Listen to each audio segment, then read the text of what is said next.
আর শোনো না, চ্যানেলটি সাবস্ক্রাইব করে বেল বাটনটি বাজিয়ে দিও কেমন।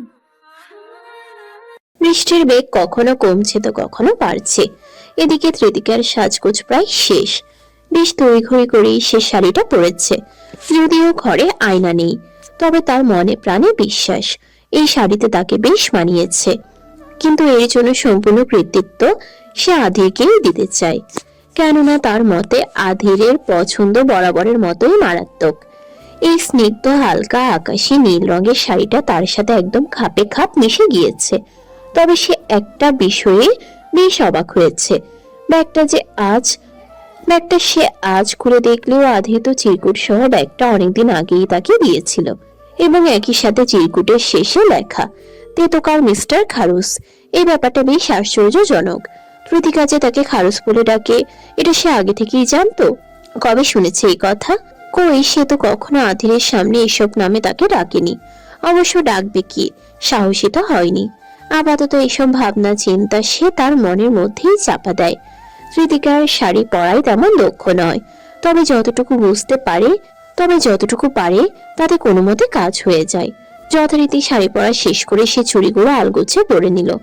দু হাত এক করে চুড়িগুলো ঝাঁকিয়ে সে অকস্মাৎ খিলখিল করে হেসে ওঠে। নিমিষেই গ্যাস দাঁতের অদ্ভুত সৌন্দর্য ফুটে ওঠে তার অধরে। কেন যেন তার অনেক বেশি খুশি লাগছে এই মুহূর্তে। একই সাথে অনুভূত হচ্ছে অদ্ভুত এক অনুভূতি। ত্রিদিকা এবার জুতো পরতে গিয়ে দ্বিধাদ্বন্দ্বে পড়ে যায়। সেদিন আধির জামার সাথে সাথে আরো দুজোড়া জুতো কিনে দিয়েছিল, তবে এই শাড়ির সাথে সেগুলো তেমন পরার ইচ্ছে জাগলো না। যথারীতি সে আধিরের দেওয়া সেই কালো জুতো জোড়া পরে নেয়। নিয়ত ছিল এই জিনিস সে আর কখনোই পরবে না, অথচ সে আজ নিজে হতেই এই জুতো জোড়া পরে নিয়েছে। শাড়ির সাথে খুব একটা খারাপ লাগছে না। অতঃপর কি যেন ভেবে ত্রিদিকা একটা টিপের পাতা বের করে। এটা সেদিন আসিফ তাকে জিনিসপত্রের সাথে এক প্রকার জোর করেই কিনে দিয়েছিল। তার কাছে সাজসজ্জার জন্য কোনো আলাদা প্রসাধনী নেই, তবে এই টিপের পাতাটা আজ কাজে লাগবে। অনেক রঙের টিপের মাঝে ত্রিদিকা বেছে বেছে একদম ছোট্ট সাইজের কালো রঙের টিপটাই পছন্দ করলো। তবে তা কপালের মধ্যেখানে লাগাতে গিয়ে পড়লো আরেক বিপত্তি। আয়না ছাড়া সুনির্দিষ্টভাবে লাগাবে কি করে? এই ভাবনায় বিরক্তিতে তার কপাল কিঞ্চিত কুঁচকে যায়। শেষমেশ বিরক্তি নিয়ে আন্দাজেই সে টিপটা কপালের মাঝ বরাবর লাগানোর চেষ্টা করে। সফল হয়েছে কিনা তা না জানলেও সে ওভাবেই বাড়ি হতে বের হওয়ার সিদ্ধান্ত নেয়। ত্রিদিকা বেশ উচ্ছ্বসিত চিত্তে বাড়ি হতে বের হবার জন্য দরজার দিকে এগিয়ে যায়। তৎক্ষণাৎ আবার জানালা দিয়ে বাহিরের আবহ দেখে থমকে দাঁড়ায়। ছাতা না নিয়ে বাহিরে যাওয়া সম্ভব না। যথারীতি সে তার পুরনো দিনের ছাতা নিতে গিয়ে বেশ আশ্চর্য হলো।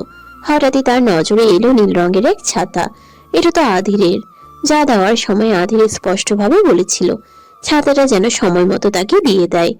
অথচ এটা এখনো তার বাড়িতে এভাবে পড়ে আছে। ত্রিদিকা শেষমেশ সেই ছাতাটাই তুলে নেয় এবং নিষ্পৃহে বেরিয়ে পড়ে বাড়ি হতে। হুড়তোলা রিকশায় বসে চলে যায় তার নির্দিষ্ট গন্তব্যের উদ্দেশ্যে। হৃদয়ের অন্তরালে এক চাপা উত্তেজনা, যদিও ত্রিদিকা এর কারণটা ধরতে পারছে না। সেই তো ওই গম্ভীর মুখ খারুসটার সাথেই দেখা করতে যাচ্ছে, অথচ তবুও যেন সে অনেক বেশি আগ্রহী আধিরের সাথে তার এই নতুন সাজসজ্জার রূপে সাক্ষাতের জন্য। আধির নির্জনে পার্কের একপাশে সাদা রঙের প্রলেপে মোড়ানো কাঠের বেঞ্চে বসে রয়েছে। পরনে সাদা রঙের পাঞ্জাবি তার বলিষ্ঠ দেহের সাথে খাপে খাপে মিশে যাওয়ায় মাসেলগুলো যেন ফুলে উঠেছে। এই বয়সে এসেও অল্প বয়সী মেয়েদের নজর কাড়া সৌন্দর্য তার। তবে বর্তমানে তার সম্পূর্ণ অপেক্ষা ত্রিদিকাকে ঘিরে। মেয়েটা এখনো এলো না, এটা বেশ ভাবনার বিষয়। ভবিষ্যতে তাকে এই নিয়ে হয়তো নানান সমস্যায় পড়তে হবে। একে তো বয়স কম, তার উপর মারাত্মক পাকনি, একই সাথে প্রচন্ড বেখেয়ালি। আদির এসব ভাবনার মাঝেই আশেপাশে একবার চোখ বুলিয়ে নেয়। না, তিনি এখনো আসেনি। আদির হতাশ হয়ে দূর আকাশের দিকে তাকিয়ে থাকে। আকাশে মেঘ জমেছে।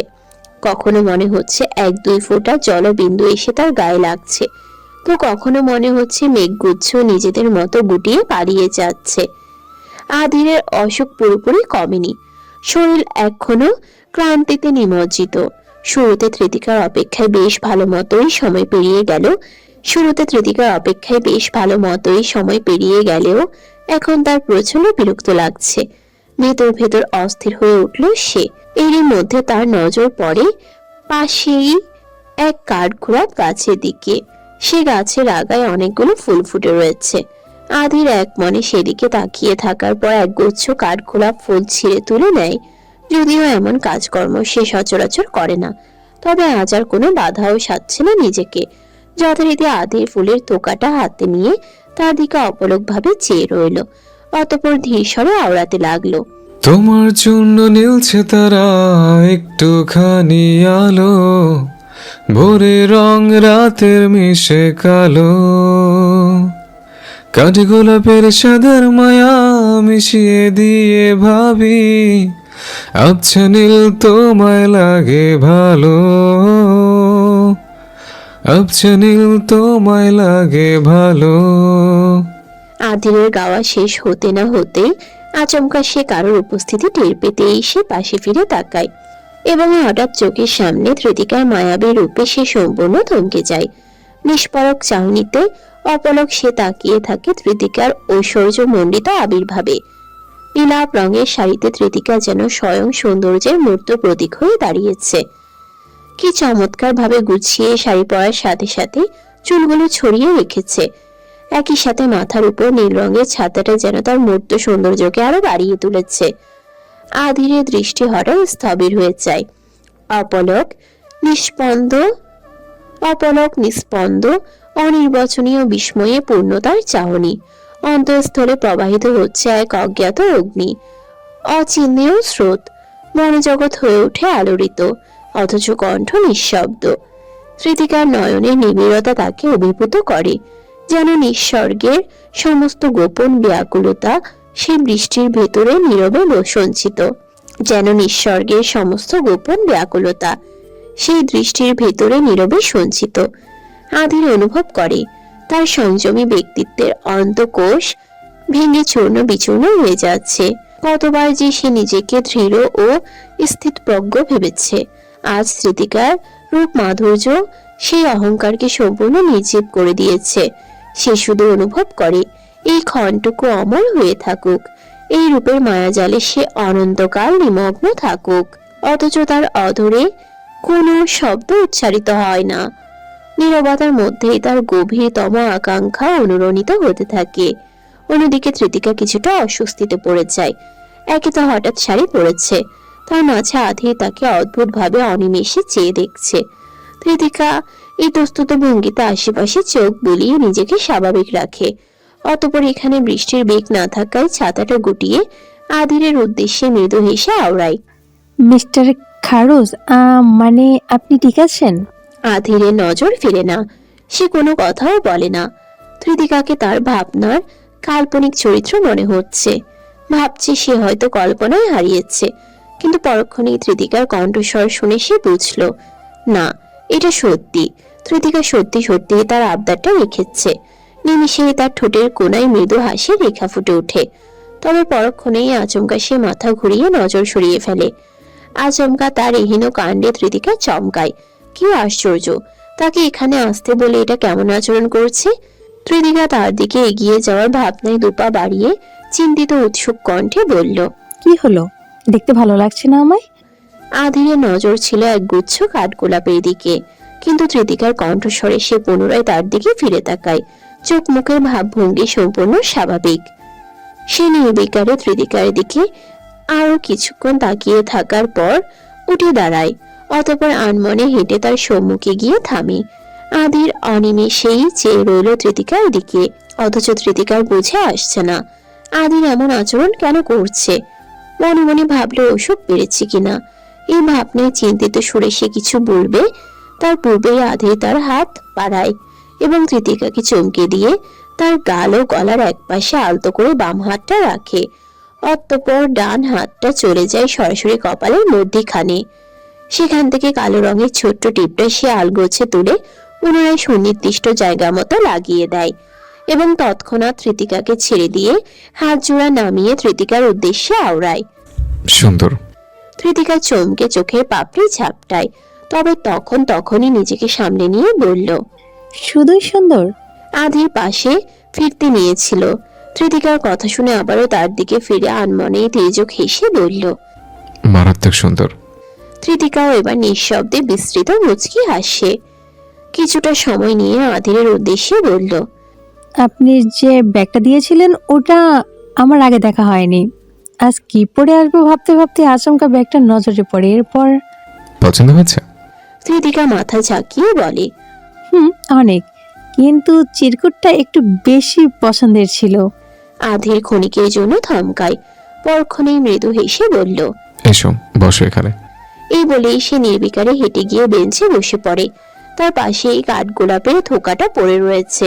ত্রিতিকাও মৃদু মুচকি হেসে কিছুটা ইতস্তত ভঙ্গিতে আধিরের পাশে এসে বসে।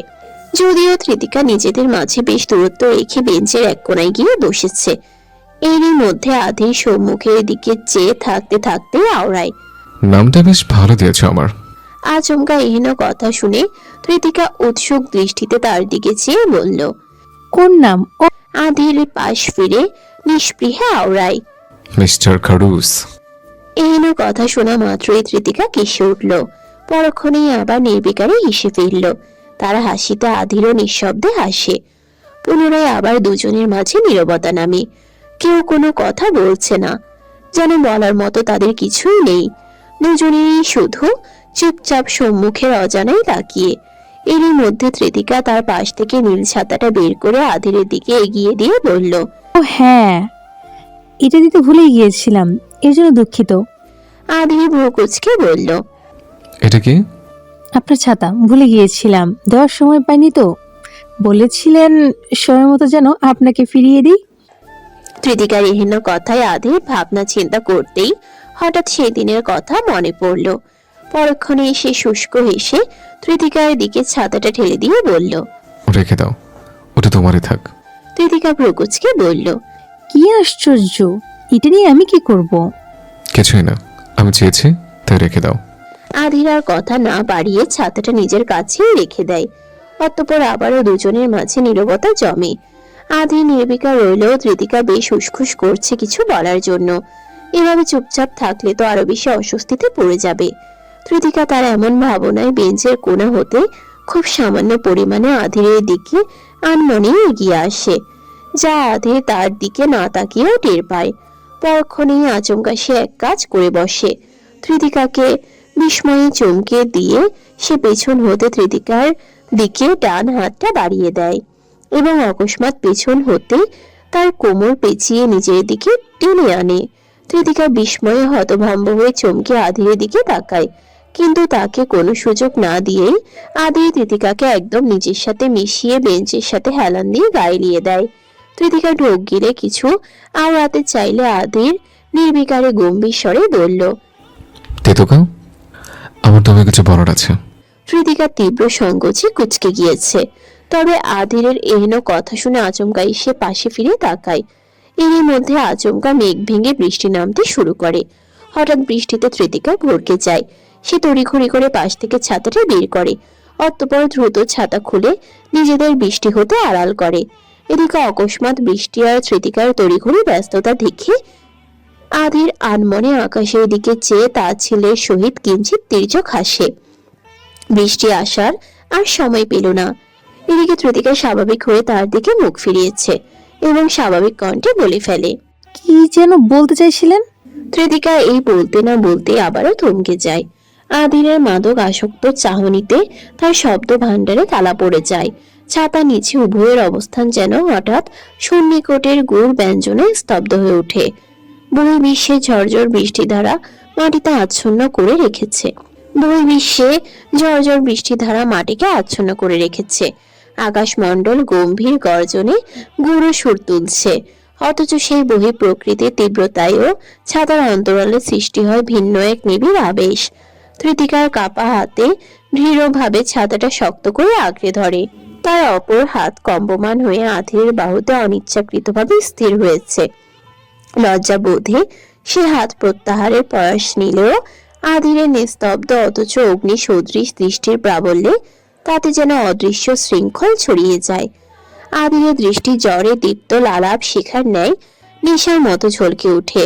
ত্রিতিকার অন্তঃকরণে শিহরণ জাগায়। সেই দৃষ্টির নিঃশব্দ আগ্রাসনে কৃতিকা নিঃশ্বাসহীন বাকরুদ্ধ হয়ে যায়। তার অন্তর কাঁপন তোলে, অথচ দৃষ্টিহীন হওয়ার সাহস তার নেই। অবশেষে আধির ক্ষীণ অথচ গম্ভীর স্বরে আওড়ায়, শুনতে চাও? কৃতিকা সম্পূর্ণ স্তব্ধ মূর্তির ন্যায় ছাতার নিচে আধিরের গা ঘেঁষে চুপটি করে বসে থাকে। আধিরের দৃঢ় স্পর্শ তার দেহের বিশেষ এক পাশটায় অত্যপ্রত্যভাবে জড়িয়ে। আধিরের নেশাগ্রস্তের ন্যায় চাহনি, নুয়ে পড়া রেশমের ন্যায় গাঢ় বাদামি রঙের চুল, সবই কৃতিকাকে আকর্ষণ করলো তীব্রভাবে। সে কিছু বলতে চেয়েও বারবার থমকে যাচ্ছে। ভেতরে ভেতরে তীব্র হাঁসফাঁসে তার জান পাখি উড়ে যায় এমন দশা। কৃতিকা কিঞ্চিত ঢোক গিলে নিজেকে স্বাভাবিক রাখে। এরই মধ্যে তার হুঁশ ফিরতেই আদিরের শরীরের অবস্থার কথা মনে পড়ে। মনে মনে ভাবে, আদিরের হাবভাব দেখে তো গড়বড় লাগছে। আদির সহজে তো এমন আচরণ করে না। কৃতিকা কিঞ্চিত কপাল কুঁচকে আদিরের কপাল স্পর্শ করে। যা ভেবেছিল তাই। জ্বর আবারও বাড়ছে, মাথার চুলগুলো হালকা ভিজে। এদিকে আদির অনিমেষে চেয়ে শুধু কৃতিকাকেই দেখছে। এসব কি? জ্বর তো আবারও বাড়ছে, এখনো বৃষ্টির নিচে বসে থাকার কোনো মানে হয়? চলুন বাসায় চলুন। কৃতিকা তড়িঘড়ি ব্যস্ততা দেখে আদির নিষ্পৃহে জবাব দেয়। বৃষ্টি কমে যাবে। আদির আর কৃতিকা ছাতার নিচে একদম ক্ষীণ দূরত্বে মুখোমুখি বসে, কিন্তু আধিরের এমন নির্বিকার ভাবভঙ্গিতে কৃতিকার সংকোচ বোধ সবই উড়ে গিয়েছে। এই লোক এমন ঘাটতেরা করো, এই লোক এমন ঘাটতেরা কেন? এমনিতেই এখানে কেউ নেই। যে কজন ছিল তারা এতক্ষণে অতিবৃষ্টির আগমনে স্থান ত্যাগ করেছে। আবার সে তাকে বলছে বাসায় যেতে, আর ইনি বলছে বৃষ্টি নাকি কমে যাবে। কৃতিকা বেশ বিরক্তির স্বরে বলল, আশেপাশে কেউ নেই, আকাশের যা অবস্থা তাতে বৃষ্টি আর কমবে না। বিকেল গড়িয়ে সন্ধ্যা হয়ে আসছে আর আপনি পাগলামি করছেন। আধির কৃতিকার উদ্বেগকে পাত্তা না দিয়ে পুনরায় একই সুরে আওড়ায়। একটু পাগলামি করলে ক্ষতি কি? কৃতিকা বেশ হতাশ হলো আধিরের এহেন কথাবার্তায়। তার ধারণা ঠিকই ছিল, জ্বরে আবারও এনার মাথা খারাপ হয়েছে। সে এবার আধিরের হাতের বাঁধন হতে ছাড়া পেতে চাপা স্বরে আওড়ায়, ছাড়ুন আমায়, চলে যাব আমি। আধির তার কোমর হতে হাত সরায় না, উল্টো আরো শক্তভাবে টেনে নিজের সাথে মিশিয়ে কৃতিকার মুখশ্রীর দিকে কিঞ্চিত ঝুঁকে পড়ে। আচমকা আধিরের এহেন পদক্ষেপে কৃতিকার গলা শুকিয়ে আসে, আর ঠিক তৎক্ষণাৎ আধির তার মুখশ্রীর সবটা পরখ করে। চোখে চোখ মিলিয়ে গম্ভীর অথচ অনুনয়ের স্বরে আওড়ায়, প্রীতি, তুমি কি মনের অসুখ বলছো, নাকি বুঝছো না বোঝার ভান করো? আধিরের এহেন কথায় কৃতিকার গলা শুকিয়ে কাঠ হয়, তবে তার সামান্য কিছু বলার মতো সুযোগ হয় না। আধিরের চাহনিতে সে স্তব্ধ, না নজর ফেরাতে পারছে না কিছু বলতে পারছে। এদিকে আধির তার নিস্তব্ধ অভিব্যক্তিতে আনমনেই তীর্যক হেসে নজর সরিয়ে নেয়। তার শক্ত হাতের বাঁধনটাও আলগা করে দেয়। কৃতিকা বিষয়টা টের পেতেই নিজেকে সামলে স্বাভাবিক হয়ে বসে। কৃতিকা ইতস্তত ভঙ্গিতে এদিক ওদিক তাকাতে থাকে, হাত দুটো মুঠো করে কোলের মাঝে শাড়ির আঁচল চেপে খেলা করে। তাই ইতস্তত ভাবভঙ্গি আধির আর চোখে দেখে, ভারী শ্বাস ফেলে এবং আচমকাই এই প্রবল বৃষ্টির মাঝে বলে ওঠে, চলো যাও আধিরের যাকে কথা শুনে কৃতিকা পাশে ফিরে তাকায়, অতঃপর নিজেকে তটস্থ করে মাথা নাড়িয়ে বলল। আধির পুনরায় তাকে জিজ্ঞেস করে, কোথায় যাবে? আধিরের নির্লিপ্ত অভিব্যক্তিতে কৃতিকা খানিকটা উৎসুক দৃষ্টিতে তাকিয়ে পরক্ষণে নিজেকে তটস্থ করে বলল, কোথায় আবার? আপনি আপনার বাসায়, আমি আমার বাসায়। কৃতিকা এই বলে থামতে না থামতেই আধির ভারী শ্বাস ফেলে। আমার বাসায় যাওয়ার মুড নেই, গম্ভীর স্বরে বলল। কৃতিকা এবার নড়ে চড়ে বসে এবং কণ্ঠস্বর খানিক তীক্ষ্ণ করে আওড়ায়, আপনার কি হয়েছে বলুন তো, শরীর বেশি খারাপ লাগছে? আধির আবারও নিশ্চুপ হয়ে থাকে। কৃতিকার দিকে নির্লিপ্ত ভঙ্গিতে কিছুক্ষণ তাকিয়ে থাকার পর সে আচমকা কৃতিকার হাত থেকে ছাতাটা নিয়ে নেয়। অতঃপর পাশেই বেঞ্চের উপরে রাখা এক গুচ্ছ কাঠগোলাপ তার হাতে ধরিয়ে দেয়, যা দিকে কৃতিকা বেশ অবাক হয়ে তার দিকে তাকিয়ে বলল, এগুলো কোথায় পেলেন? আধির নির্লিপ্ত ভঙ্গিতে পাশে থাকা গাছের দিকে ইশারা করে। কৃতিকা ক্ষণিকের জন্য থমকাতেই আধির নিজ হতেই বলে উঠল, গাছ হতে ফুল ছেঁড়ার মতো বাজে অভ্যাস আমার নেই।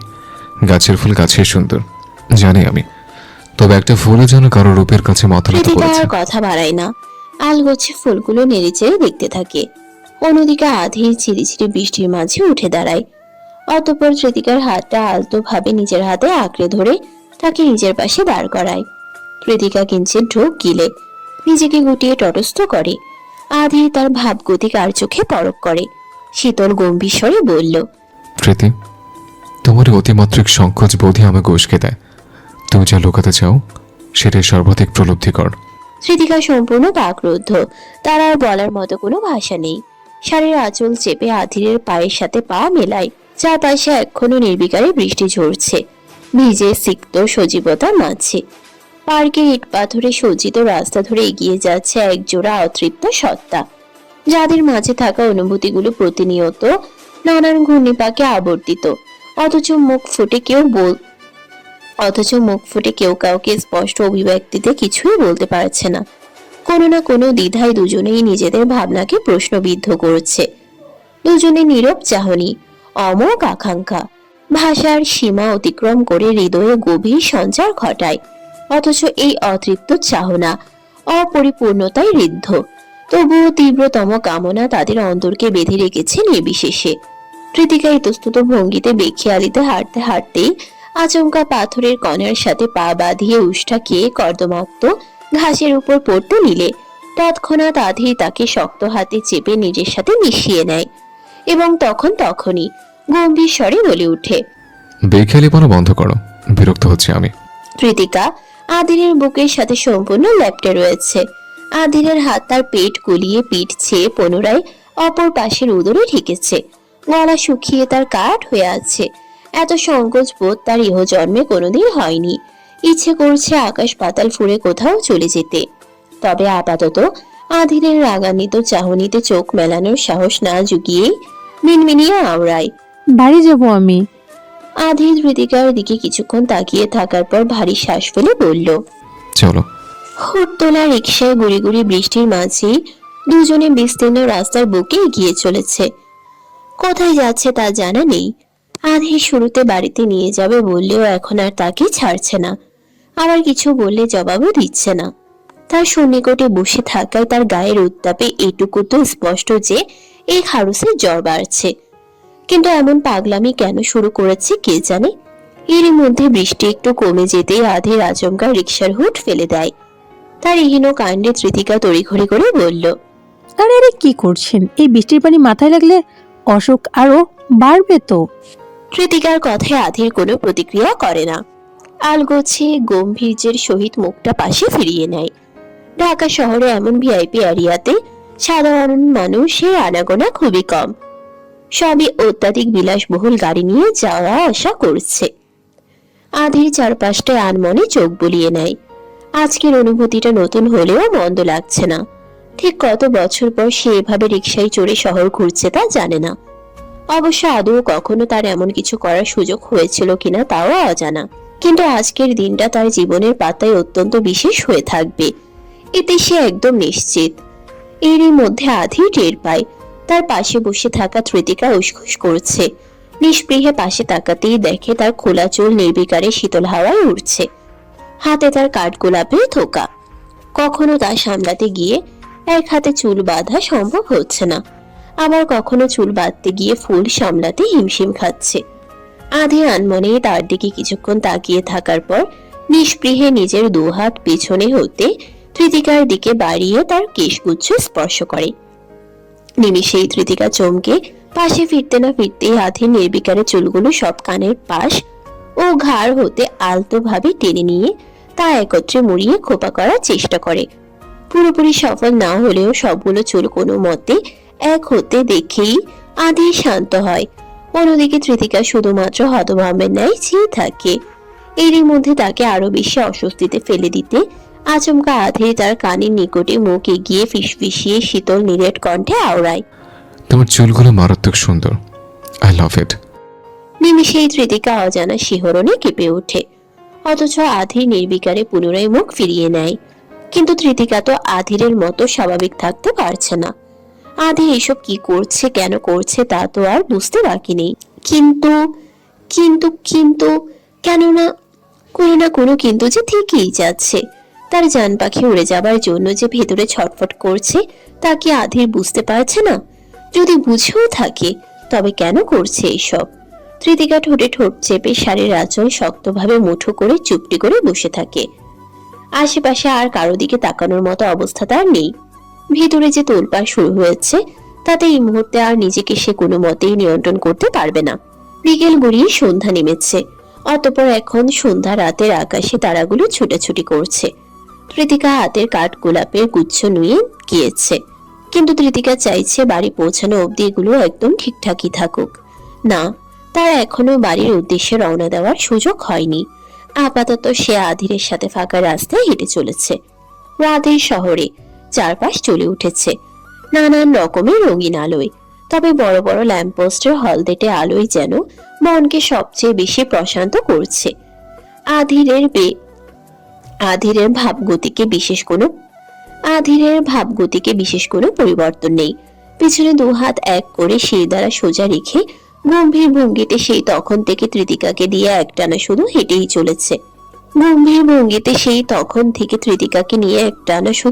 চলেছে।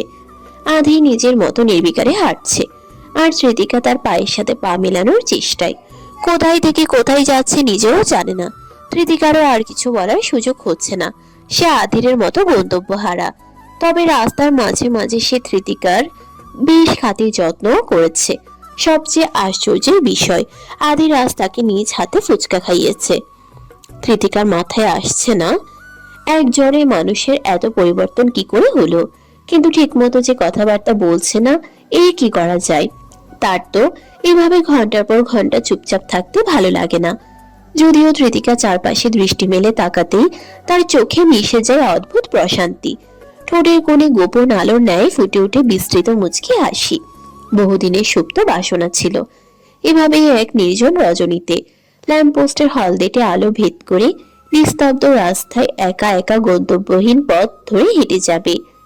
লম্বা ল্যাম্পপোস্টের হলদেটে আলোয় ভিজে ওঠা নির্জন রাস্তায়, শীতল হাওয়ায়, মৃদু মন্দ ছোঁয়ায়, নক্ষত্র খচিত আকাশের নিচে চাঁদের স্নিগ্ধ আলোয় নিজেকে হারিয়ে ফেলার স্বপ্ন যেন আজ হাতের মুঠোয় ধরা দিয়েছে। আজ সেই ইচ্ছে অপ্রত্যাশিত ভাবে পূর্ণ হলো।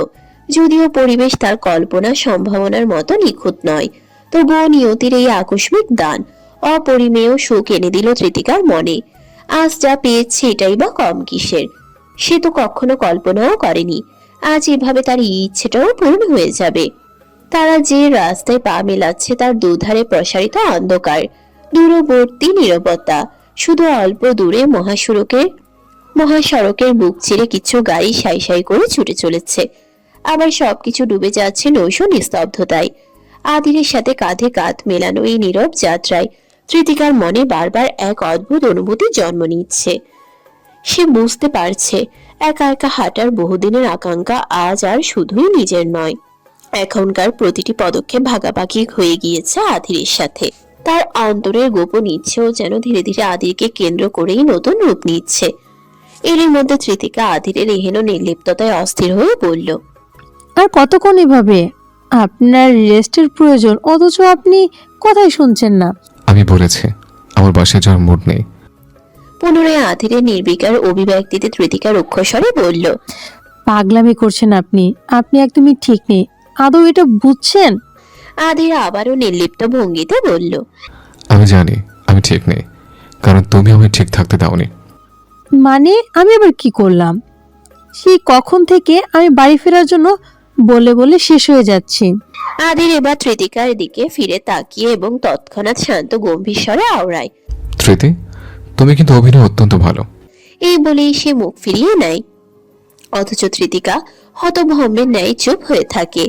এর মধ্যে আচমকা আধির কৃতিকার উদ্দেশ্যে আবারও বলে, তেতুকা, তুমি কি কখনো কাউকে ভালোবেসেছ? হঠাৎ এহেন প্রশ্নে কৃতিকা চমকায়।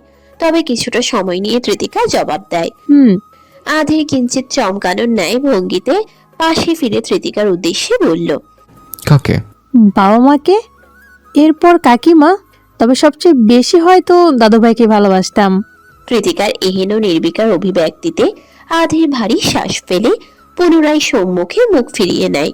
এদিকে কৃতিকা আবার আধিরের উদ্দেশ্যে কিঞ্চিত উৎসুক কণ্ঠে বলল, আপনি কখনো কাউকে ভালোবেসেছেন? আধির তার ছেলের সহিত মৃদু তির্যক হাসে। মেয়েটাকে সে যা ভেবেছিল ঠিক তাই। আধিরও স্বাভাবিকভাবেই বলতে লাগলো, বাবা মা ছাড়া আর কে? আদি ধৃতিকার দিকে তাকিয়ে এক পলক দেখে, পুনরায় মৃদু রুক্ষ হেসে গম্ভীর স্বরে আওড়ায়, ইয়াসকে। এছাড়া আর কেউ? ফুপি, ঈশানী, এরাও আমার প্রিয়। আর কেউ নেই? আর কেউ আছে নাকি? তাকেও কি আমার ভালোবাসার কথা? আদিরের এহেন নির্বিকার অভিব্যক্তিতে ধৃতিকা ইতস্তত স্বরে বলল। না না না, এমনি জিজ্ঞেস করছিলাম আর কি। এই বলতে না বলতেই সে একদম চুপ হয়ে যায়। আদির শুষ্ক হেসে ভারী শ্বাস ফেলে, অতঃপর আনমনেই আবার ধৃতিকার উদ্দেশ্যে বলল। ধৃতি, তোমার কি মনে হয় মানুষ কাউকে কেন ভালোবাসে? ধৃতিকা খানিক ভাবুক স্বরে বলল। আর ঠিক বলতে পারছি না, আপনি বলুন। ধৃতিকা বলার মতো কোনো অর্থপূর্ণ কিছুই খুঁজে পায় না, এবং ততক্ষণে আধির পুনরায় আনমনেই বলে ওঠে। হারিয়ে ফেলার জন্য। ধৃতিকার কপাল কিঞ্চিত কুঁচকে যায়। সে উৎসুক চাহনিতে আধিরের দিকে তাকিয়ে বলল। মানে? মানে মানুষ কাউকে ভালোবাসে তার ভালোবাসাকে হারিয়ে ফেলার জন্য। এই দেখো, আমি আমার মাকে সবচেয়ে বেশি ভালোবাসতাম, অথচ আমাকে ছেড়ে সবার আগে তিনিই চলে গেলেন। আমার বাবারও তাকে ভীষণ ভালোবাসত, অথচ উনি তাকেও ছেড়ে গেল। আমার মায়ের পরে আমি বাবাকে সবচেয়ে বেশি ভালোবাসতাম, কিন্তু উনিও, খেয়াল করে দেখো, তোমার ক্ষেত্রে ব্যাপারটা তেমন। তুমি সবচেয়ে বেশি ভালোবাসতে তোমার দাদা ভাইকে, আর তিনি সবার আগে তোমাকে ছেড়ে চলে যায়। আধির এই বলতে না বলতেই কিছু সময়ের জন্য থামে। ধৃতিকা ভাবুক ভঙ্গিতে কিছু বলার পূর্বেই আধির পুনরায় শান্ত গম্ভীর স্বরে বলল। আজ মামের বার্থডে। ধৃতিকা এবার যেন বিষয়টা বুঝতে পারে। সে দ্রুত আধিরের কাঁধে কাঁধ মিলিয়ে একত্রে পা ফেলে হেঁটে তার দিকে উৎসুক চাহনিতে তাকিয়ে বলল। এজন্য আপনার মন খারাপ? আধির মৃদু হেসে তার পাশে ফিরে তাকিয়ে বলল। কে বলল আজ আমার মন খারাপ? ইউ নো হোয়াট, আমি আজ আমার মমকে একটা গিফট দিয়েছি। ধৃতিকা উৎসুক কণ্ঠে বলল। কি? আদির পুনরায় নজর ফিরিয়ে নির্লিপ্ত কণ্ঠে বলে। বলবো না। আধিরের এহেন ভাবগতিকে ধৃতিকার কপাল কুঁচকে যায়। তবে সে কিছু বলার পূর্বেই আধির তার উদ্দেশ্যে আবারও বলল। একটা গান গাই? আমি বিশেষ মানুষ ব্যতীত কারোর জন্য গান গাই না। ধৃতিকা পুনরায় ইতস্তত বোধে বাধা পড়ে যায়। আগ বাড়িয়ে কিছু না বলে শুধু মাথা নেড়ে আওড়ায়। ধৃতিকার অনুমতিতে আধির মৃদু হাসে, অতঃপর চোখ তুলে আকাশের পানে তাকায়। নীলচে আকাশে তারারা ঝকঝক করছে, চাঁদের আলোয় পিছঢালা পথ হয়ে উঠেছে রূপালী। চারপাশের স্নিগ্ধ শীতল বাতাসে তার চুলগুলো মৃদুভাবে উঠছে।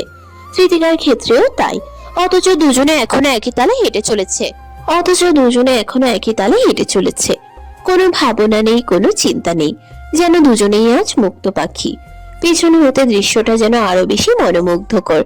মৃদু বাতাসের তালে আধিরের পাঞ্জাবির কোনা দুলছে, আবার কখনো ধৃতিকার আঁচল উড়ে আধিরের গায়ে পড়ছে।